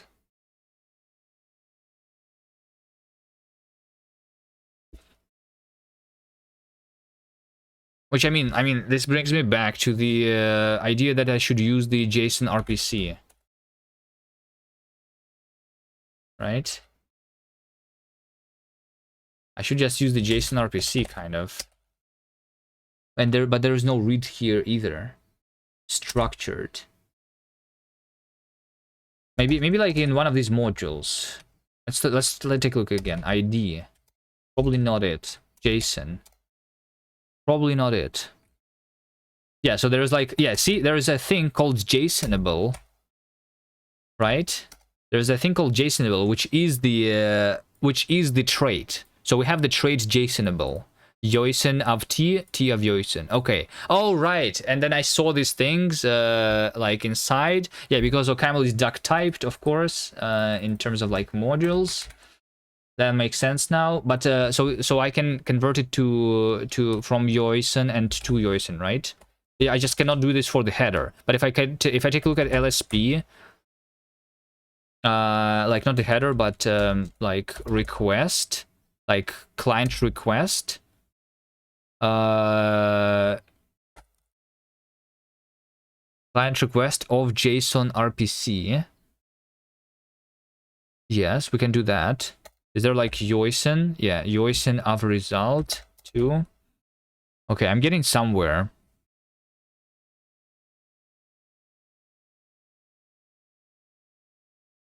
I'm getting somewhere, but like okay, JSON RPC. Need packet to JSON from JSON. JSON of T. T of JSON. This is a packet. Oh, but wait, hold on. It's not just the JSON RPC, right? This is not exactly JSON RPC, is it? JSON RPC doesn't have the content headers or something, right? Because the header is specifically about the LSP protocol. I'm assuming, right? That's why it's in the root of the header and not... Yeah. Okay, but how do I parse this one? We have content type to string, content length. Where is the function to parse this? Private key. LSP's header plus JSON RPC. Yes, okay. So I can create it. And there is, so like, okay. There is no parser for it, right? Maybe let's take a look at IO again. IO make. IO make. IO.o. Oh, look at this. Hold on. Read header. Hold on. Read header is here. Okay. We need to make the IO somehow. So the IO needs to be made with an IO and a channel. Read line, read exactly, and write. Yes, but what is module O? This is a monad. Like module IO. Yeah, this is just a monad. You know what? I think I can figure this out. Now we're just back to using the LSP library. Maybe I will. I kind of understand this. I kind of understand this. I think I can provide the implementation of the IO myself here. It's not very easy, but we make with the IO and with the channel, right? Yeah. Let's just say that we have module IO is a struct, and we have module channel is a struct, right? It's going to complain here, though, of course. We need a parenthesis probably with a comma. Or do I not? Or do I do like this? How do I do the functors with multiple arguments? I don't remember.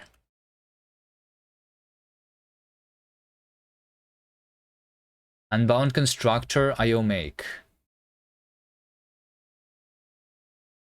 No, it is. It's having 2 arguments.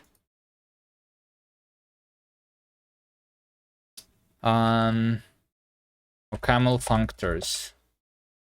Let me see. I just don't remember the syntax for it. Like if it's 1, then we just do string compare like this.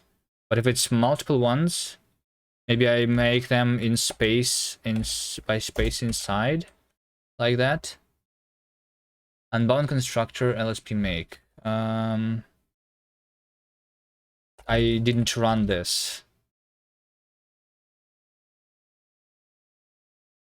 Okay, yeah, this actually works. This actually works. I need to restart the language server. Or no. Wait, what?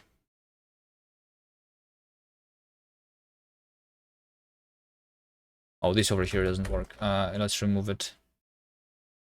Let's remove that too. Unbound constructor LSP.io make. Because I cannot do that. Okay. We actually need to do something like module IO is LSP IO make here, right? Because it's only allowed in this position. And then we say make IO channel like that, potentially. Is this correct syntax? No, this is syntax error. Maybe IO channel with a comma?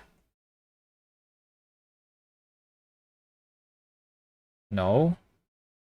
Syntax error. Yeah, maybe I need these two arguments like that. There we go. Figure it out. Okay, that's just the syntax that I was trying to remember.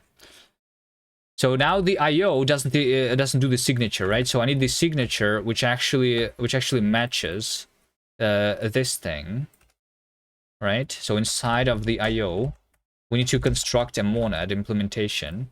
So we have type AT.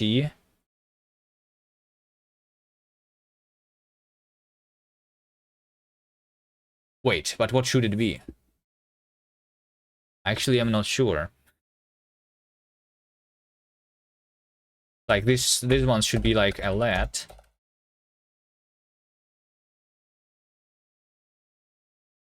Basically. And if I do this,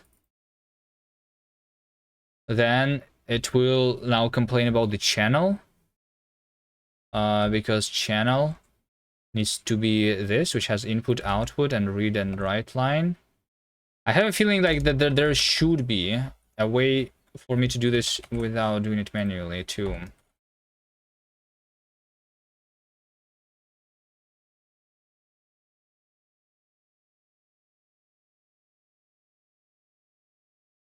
Modules do not match. Wait, hold on. Modules do not match. IO sig is not included in T1 sig.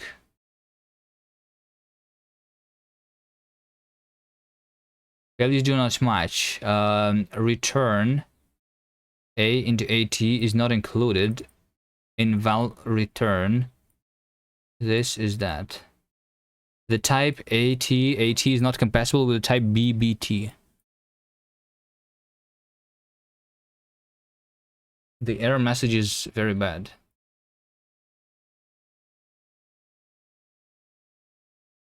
Let's have it equal to unit. Or something. But it looks like it doesn't matter. AT is lsp.io. Like I am supplying the correct signature though, right? We have the type, which is generic over A.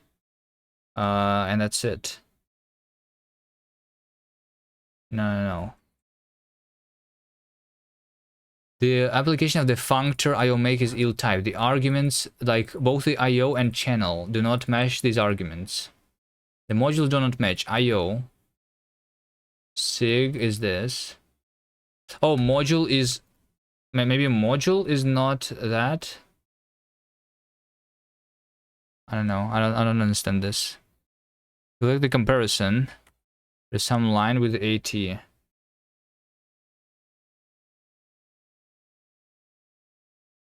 Angerfall, thanks for the sub.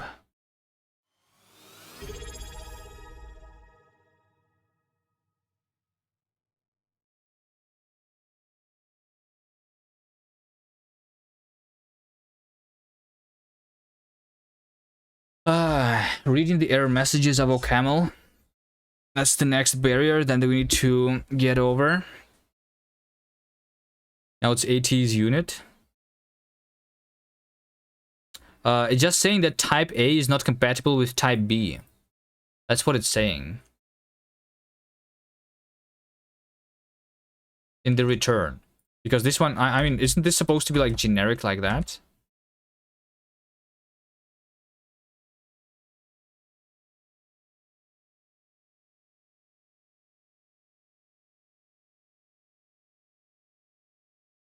Function underscore into fail to do. Yeah, this is actually exactly what it is. Maybe. Like, because I needed it to be a generic one, right? And if I don't create a function, then it doesn't do that. It's AB. This one is AB. They have like the implicit generic, which is like annoying.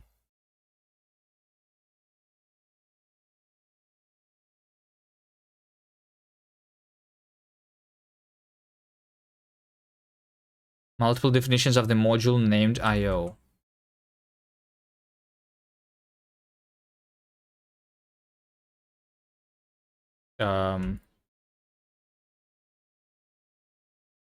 Names must be unique and give structure or signature. IO impl.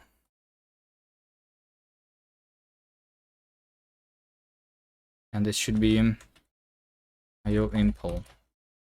Okay, see, now this works. This is annoying, but okay.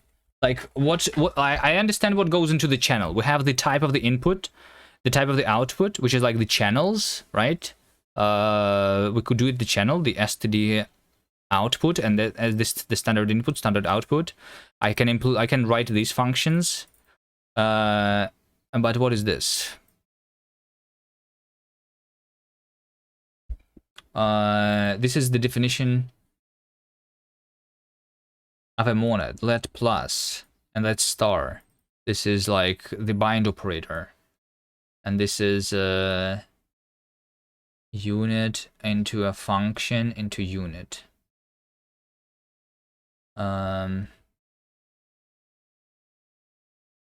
Yeah.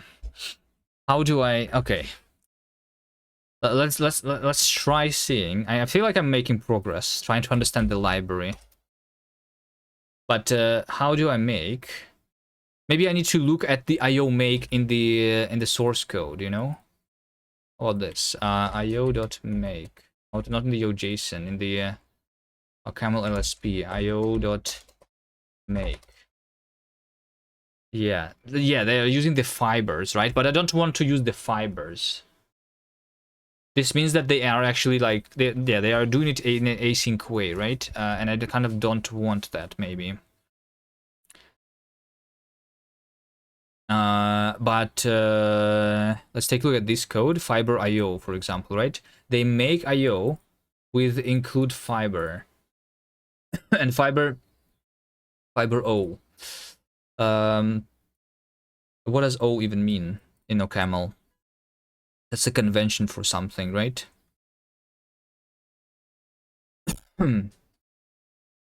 So a return. So this, yeah, like it is supposed to be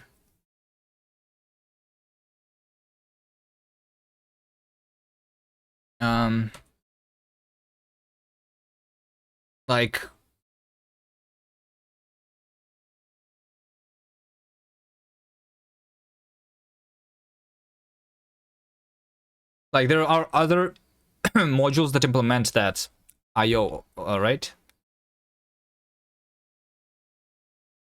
Just they are making it generic like that. They're using LeIO. But is there something like this in the standard library? stdlib. I don't think there is, right?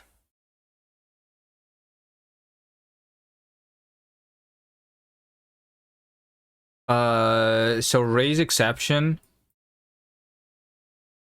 I feel like AT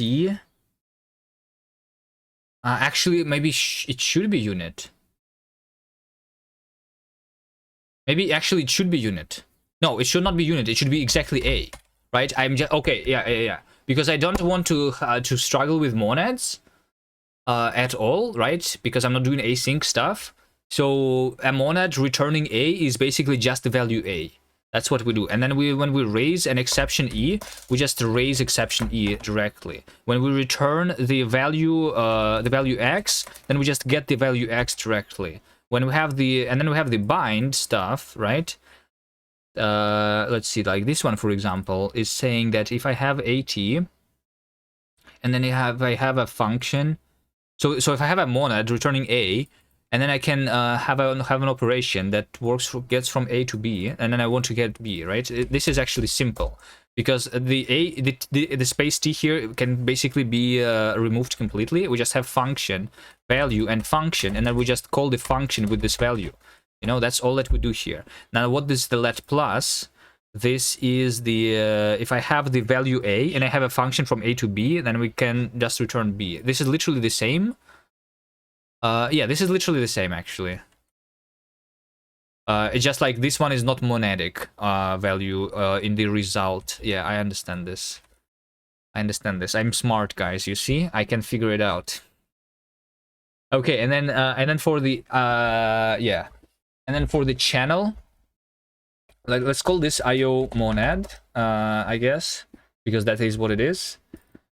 So then we do channel is going to be input is in channel and output is out channel, right? Read line is input into string option. IO impl t rename didn't work properly. Okay, IO monad t string option is basically just the string option. This is the same thing. So now we just say that this is read line is just read line. Std. How do you do the read line? You do channel in channel dot input line, right? Input line reach character until a new one is reached. I feel like this is all that we need. And then read exactly is probably also like in channel dot read exactly.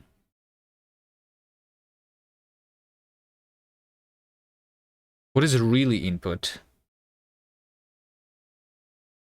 Okay, I need to read exactly this amount of characters, right? Is there a standard function like this? Ocaml in channel.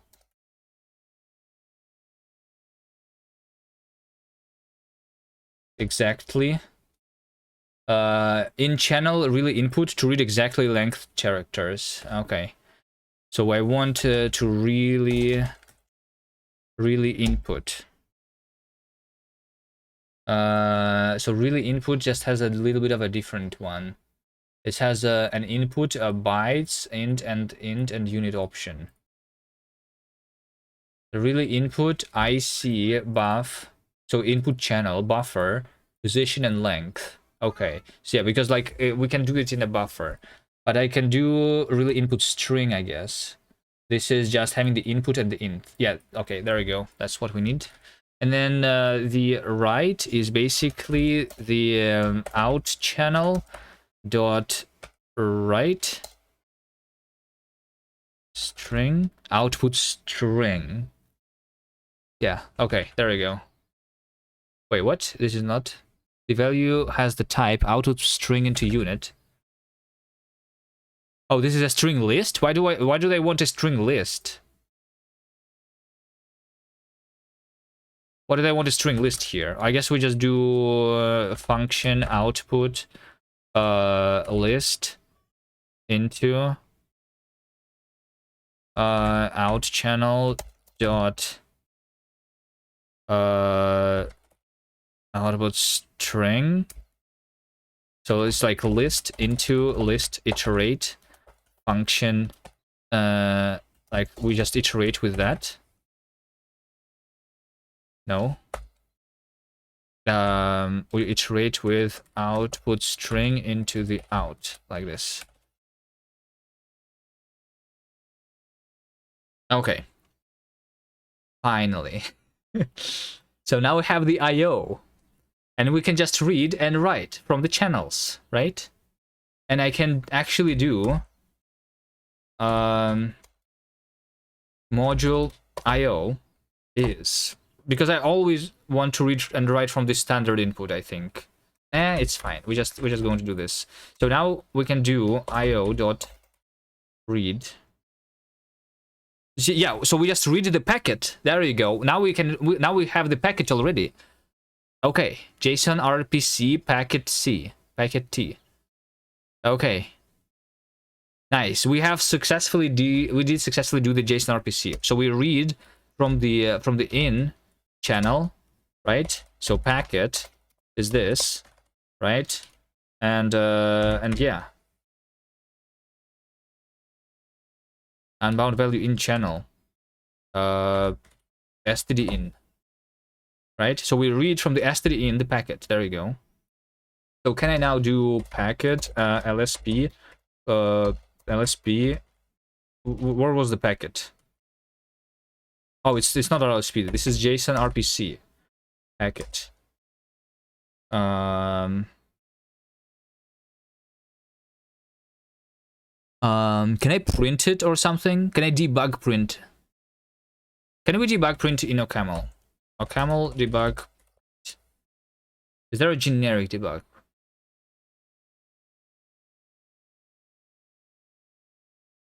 There's the dump. I mean, I can convert it to JSON. JSON of packet, right? This gives me the JSON. Right? Yeah, and if the packet is empty, then okay, so if we don't have a packet, then should this be the end? Should this be the end then? So I just match the std in with, if we have some packet, then we're going to loop. Otherwise, we are not going to loop, right? So in this case, we have a JSON of the packet, and this is the JSON, or like JSON. And then I want JSON to string or to channel std error.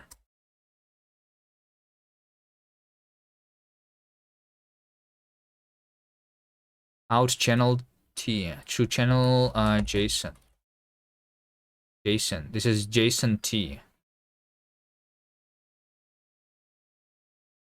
The type JSON has type JSON RPC JSON T, but expression was of JSON T. Wait, what is JSON T? Is this a different JSON? This is JSON from JSON RPC, which is not JSON.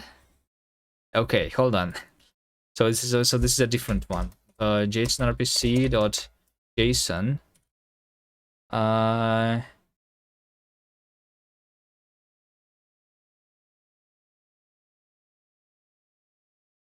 JSON T. How do I write it?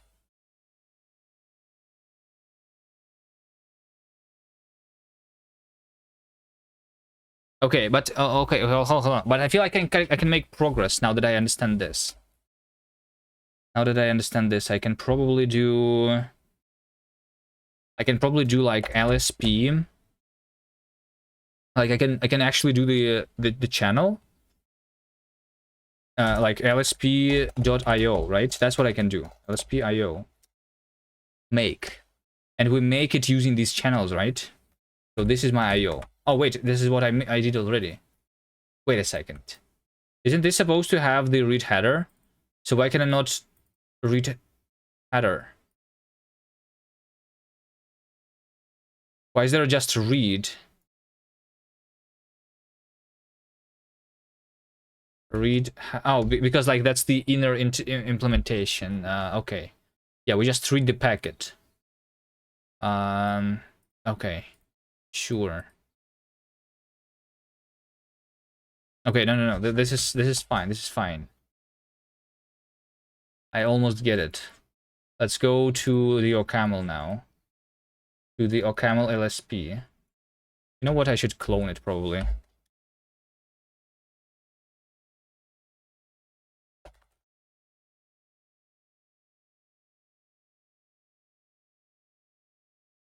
Camel.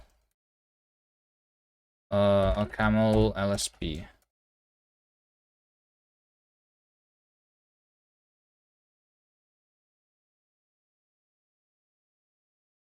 I have the not the LSP, the OCaml LSP server. So we do in the main function. In the main function, I do what? So OCaml LSP run, right?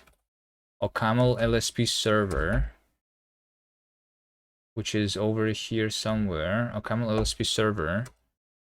We have run in the very end here. We'll have the channel. Set run directory. Input output stream of channel. So we start with making the IO. Yes. So now I need to understand what's the start and how do they do it. They have the full create handler on request OCaml RPC. Like they have the stream, right? Which is the IO, I'm assuming. Right? So they have server make, and then there is a state. What's the server? What's the server?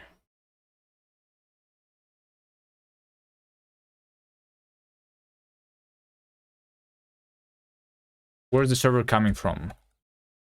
Module server. In the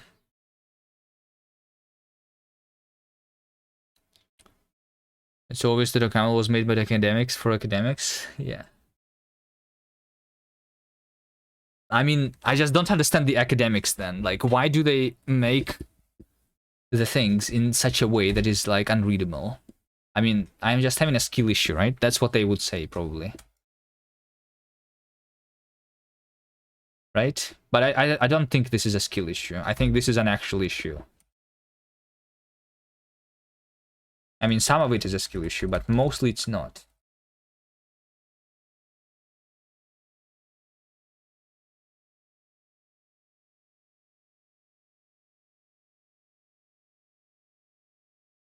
It's a LSP fiber. It's an LSP fiber, which has the server over here, which is make.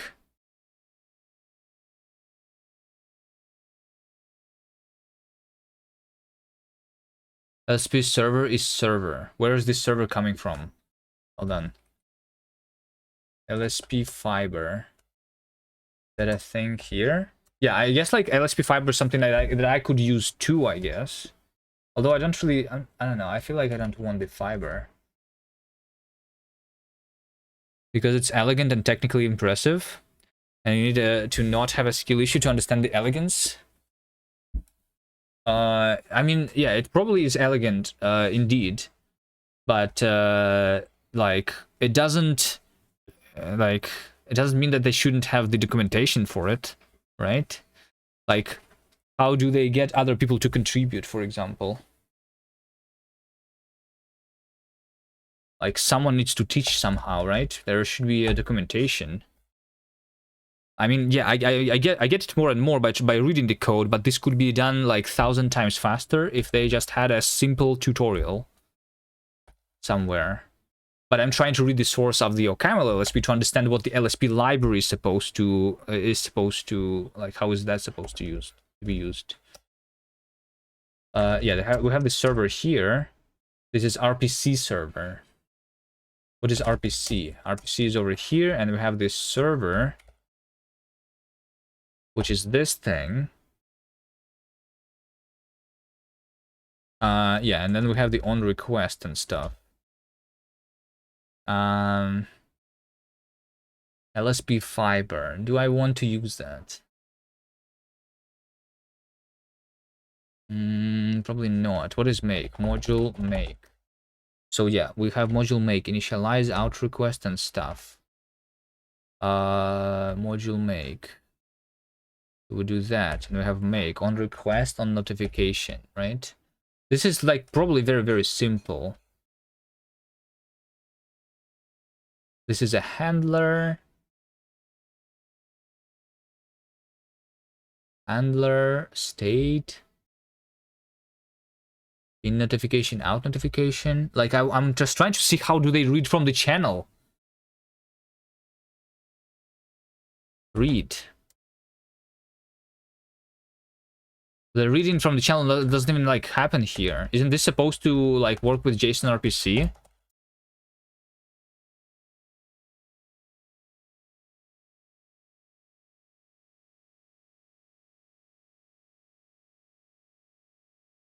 There's two JSON RPC.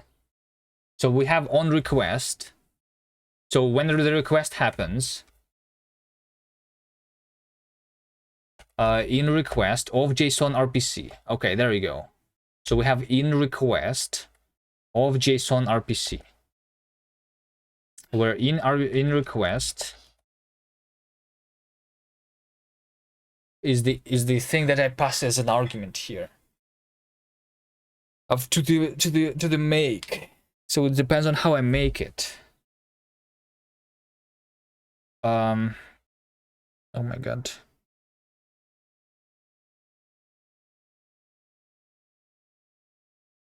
All right, hold on. I'll try a little bit more. I need to end the stream soon, by the way.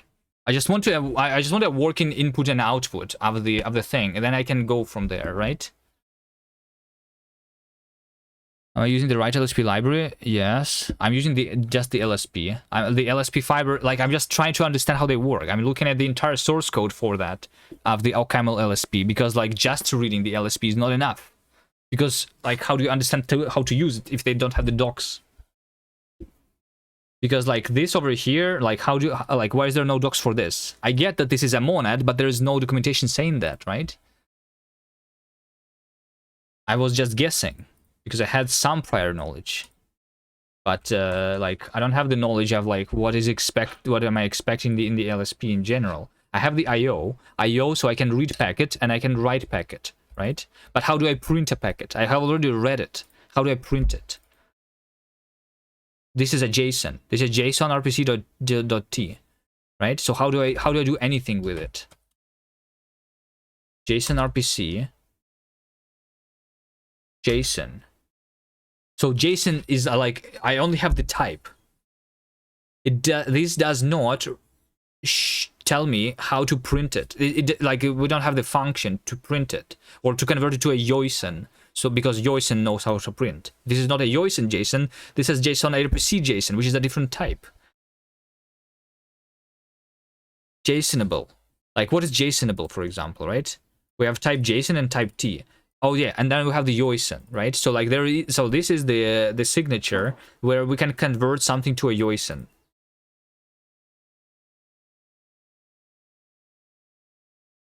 JSON of T. This is JSON. With type JSON is T. But the JSON is this type, which is not this is not the JSON. So they say of yo JSON, but this JSON is not the yo JSON. That's the problem. That's the problem. The JSON is a different JSON.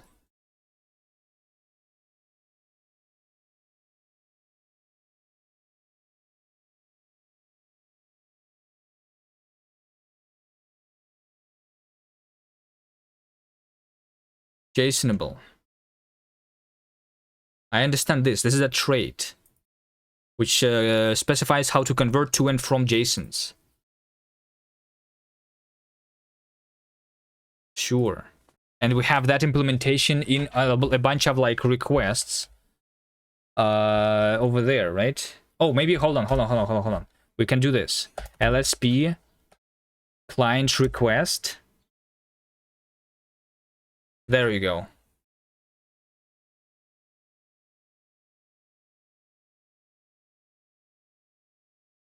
So we have JSON T, client of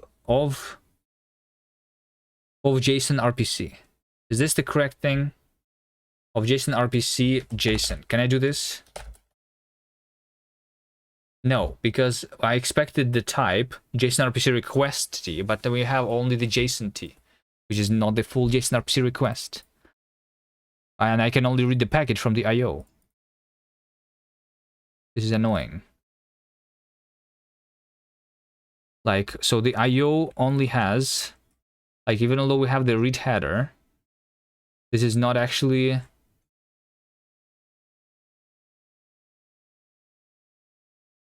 Yeah, we just have read and write, which is returning the packets.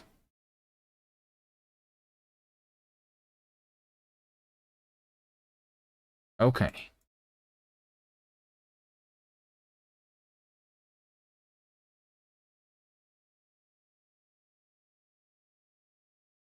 Like, I already have the IO, and I have read the packet. I'm just trying to print it now. You know what I mean? How do I print it? How do I convert it to an actual JSON string? And how do I and then we also have like the client request is like we are able to get a client request out of the JSON, but this is supposed to give me the JSON request. So what is a JSON RPC request? Create JSON of T. Create.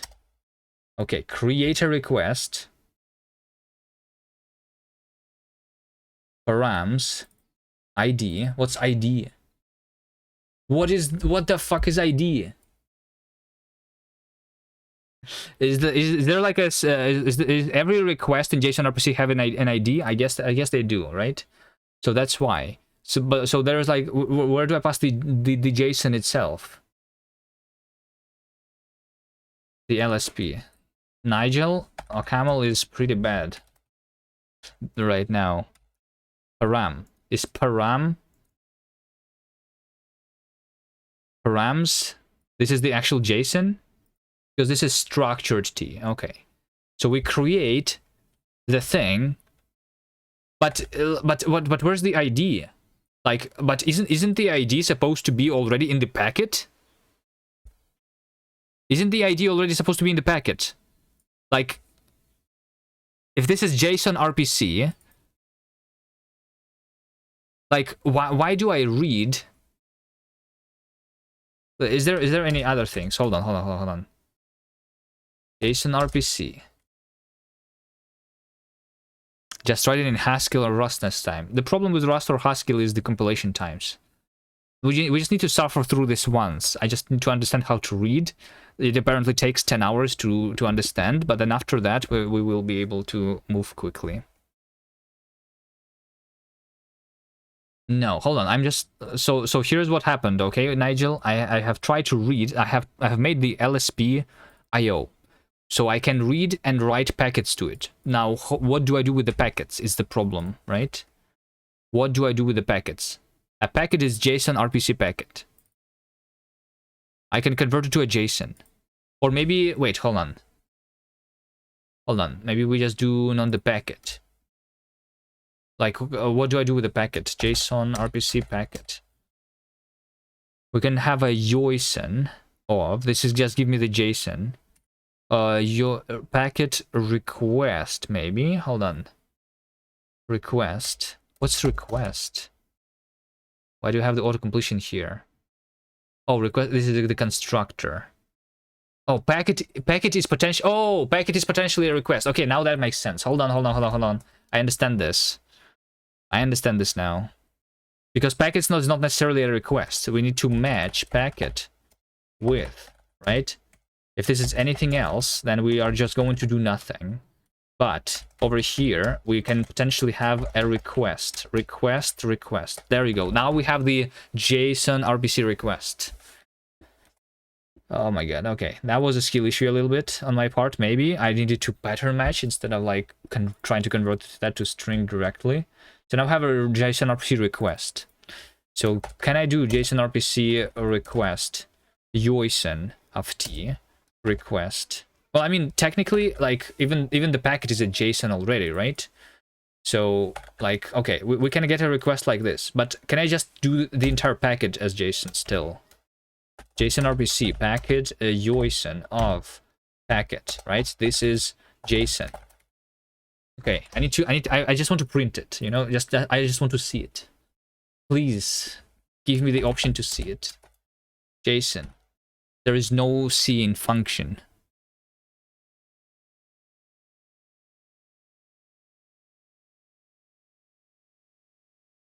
There is no scene function.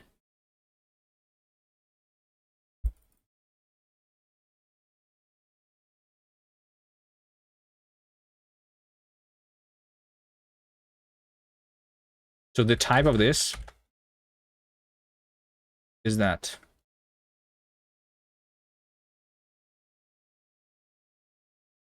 All right, we have the JSON. Like, technically I can print it by manually pattern matching. Oh, look at this, register printer. Wait, they just register printer of JSON. Wait, what? It's an exception? Error message JSON? Okay. Hold on, there's a register printer of JSON. Oh, this is yeah, this is how do we print an exception like this. Okay, that's good to know that I can do that. Actually. Oh, wait, look at this. We have module conf string of JSON. Of your JSON. Expected string. No, this is if okay. No.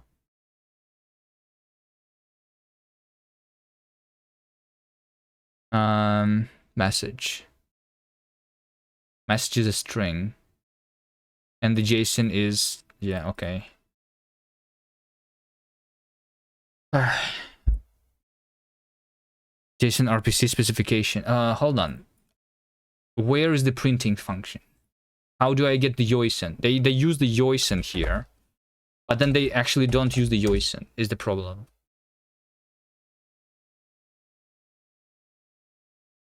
You struggle with Haskell today? I don't recommend anymore. Well, I don't recommend OCaml. OCaml is bad.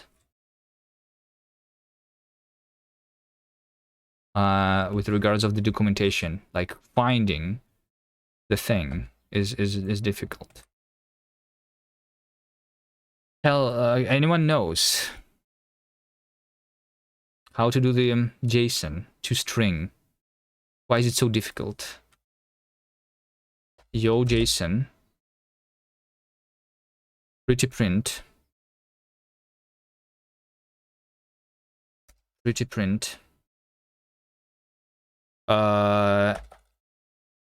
std error format error formatter pretty print print ln send a JSON pretty print JSON. So the problem is that that it's a different type. The problem is that it's a different type. The JSON RPC JSON is not JSON JSON. Let's ask ChatGPT.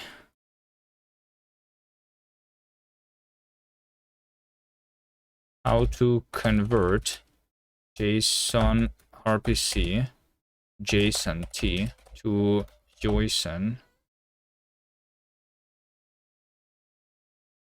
to JSON T, right? That's what we want. JSON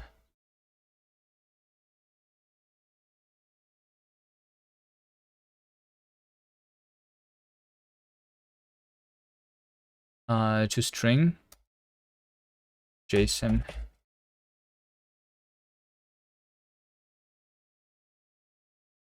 Right? You see, the value was expected of JSON T, has the type JSON RPC JSON T, but we expected the JSON T. You're clearly wrestling with this and this. It's annoying. They aren't the same. Here's the raw truth. we can just do a match. But this match function is already like there somewhere, right? Like I understand that they're the same.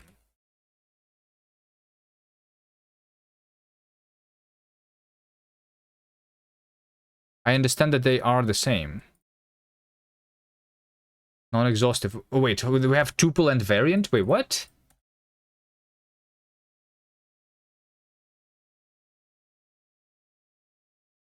Wait, what's a tuple?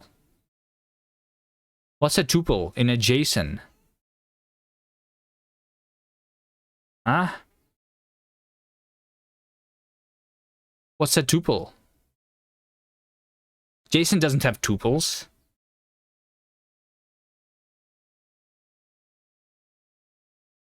What?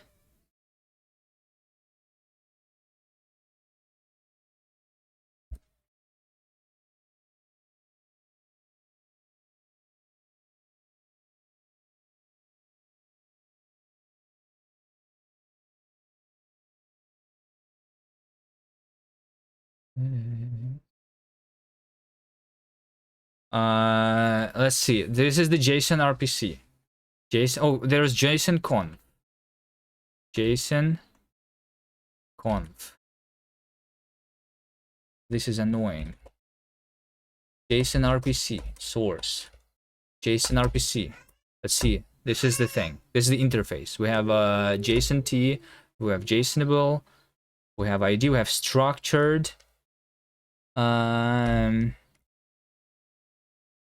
Is there anything about the YoJSON here?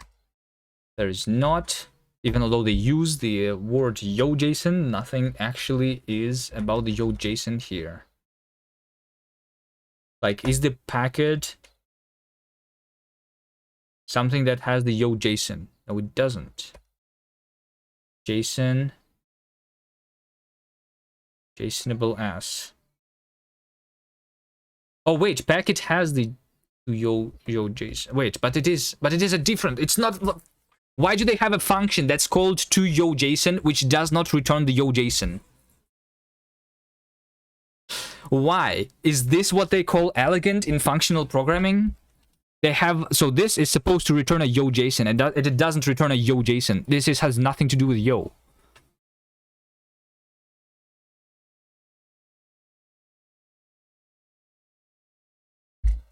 Because it's funny?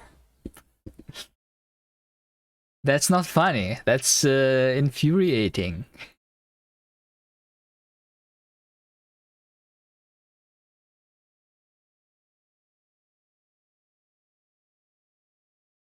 Okay, maybe I don't need to print it. You know what? Maybe I don't need to print it. Maybe I just don't. But just instead do something like this. Just match JSON with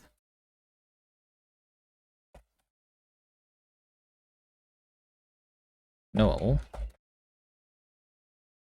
No.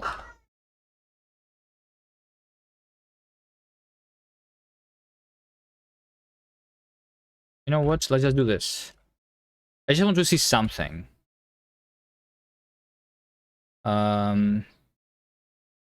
Yeah, I just want to have all of these variants that they actually have in their JSON.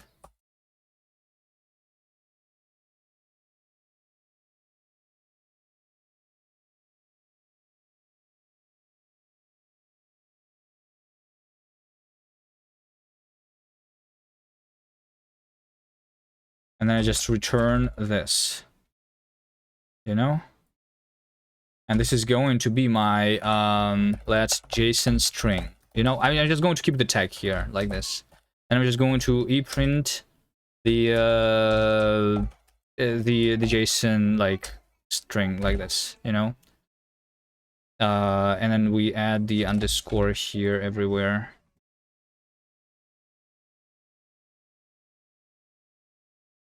Except for the null. Okay. And I will remove this. So like this means that I should at least be able to read and it will like I should see something, right? Oh, hello KS over here, and then we restart cast language server, and then we go to the output, and we go to the cast LSP.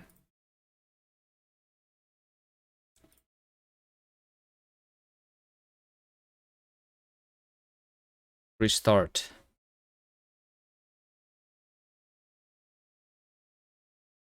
I don't see anything. We have the wait, hold on. There is a build error. What?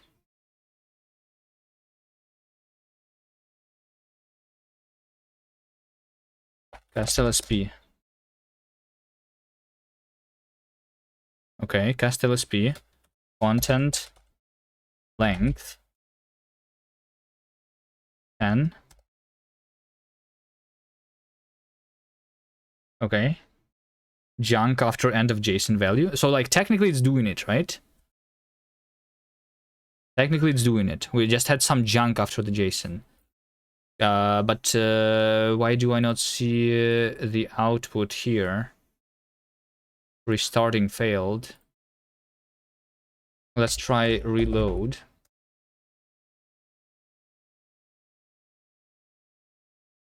Oh, there we go. A sock. There we go. So like, oh, I actually did read the thing.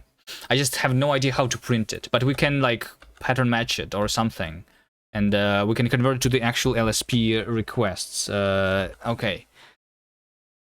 Okay. I mean, there is some progress. I have read the JSON RPC. Kind of. Right. Unfortunately, I need to end the stream though, so we're going to... Maybe I will struggle with this a little bit off stream. But yeah, the syntax highlighting, I was going to do it with the syntax highlighting. It's just like figuring the LSP is too much. In case you missed it, Nigel, I have the highlight like this. So I have the syntax highlighting in the terminal. I just need to make it be friendly with the LSP, and then we have the syntax highlighting actually, and then we actually will also make the formatter so we can format the cast, and then you know, and then we actually make it. Is it dynamic? This one is using the predefined. I don't have the custom. Like we will make it dynamic. You know. But it's using the same parser basically, so yeah, it should like be able to do all of those. All right, LSP beginning. Battle camel is a camel. Okay, and then the extension for VS Code is also there, and I understand how to use it, kind of too, which is nice. All right, how's it going to be then?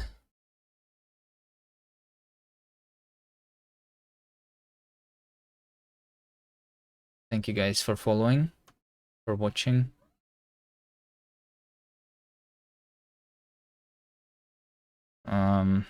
Maybe at some point we'll start raging less at OCaml. Maybe.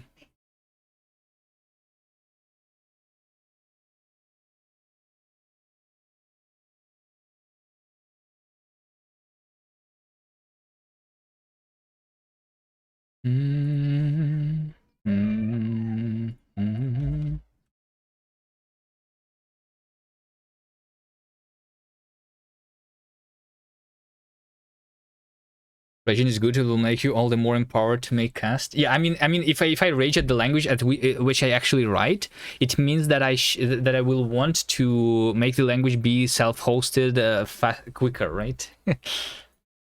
If all of the languages are bad, we need to rewrite it in itself as soon as possible, basically,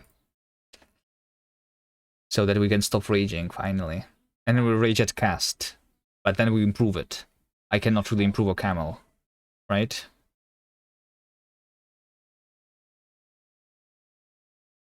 Yeah.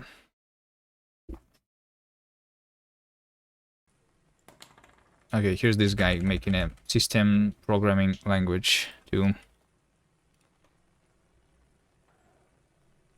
With C++. I wonder if they rage with the language that they use. Probably not. This person seems very calm. No, not C++. I don't know, like the amount of raging that's happening when I'm using OCaml, I don't know. Maybe I should have just done the C++, you know? Can you just tell them to use Rust? I don't know. You might be banned if I don't know. I don't know. You can try, I guess. But try to be nice.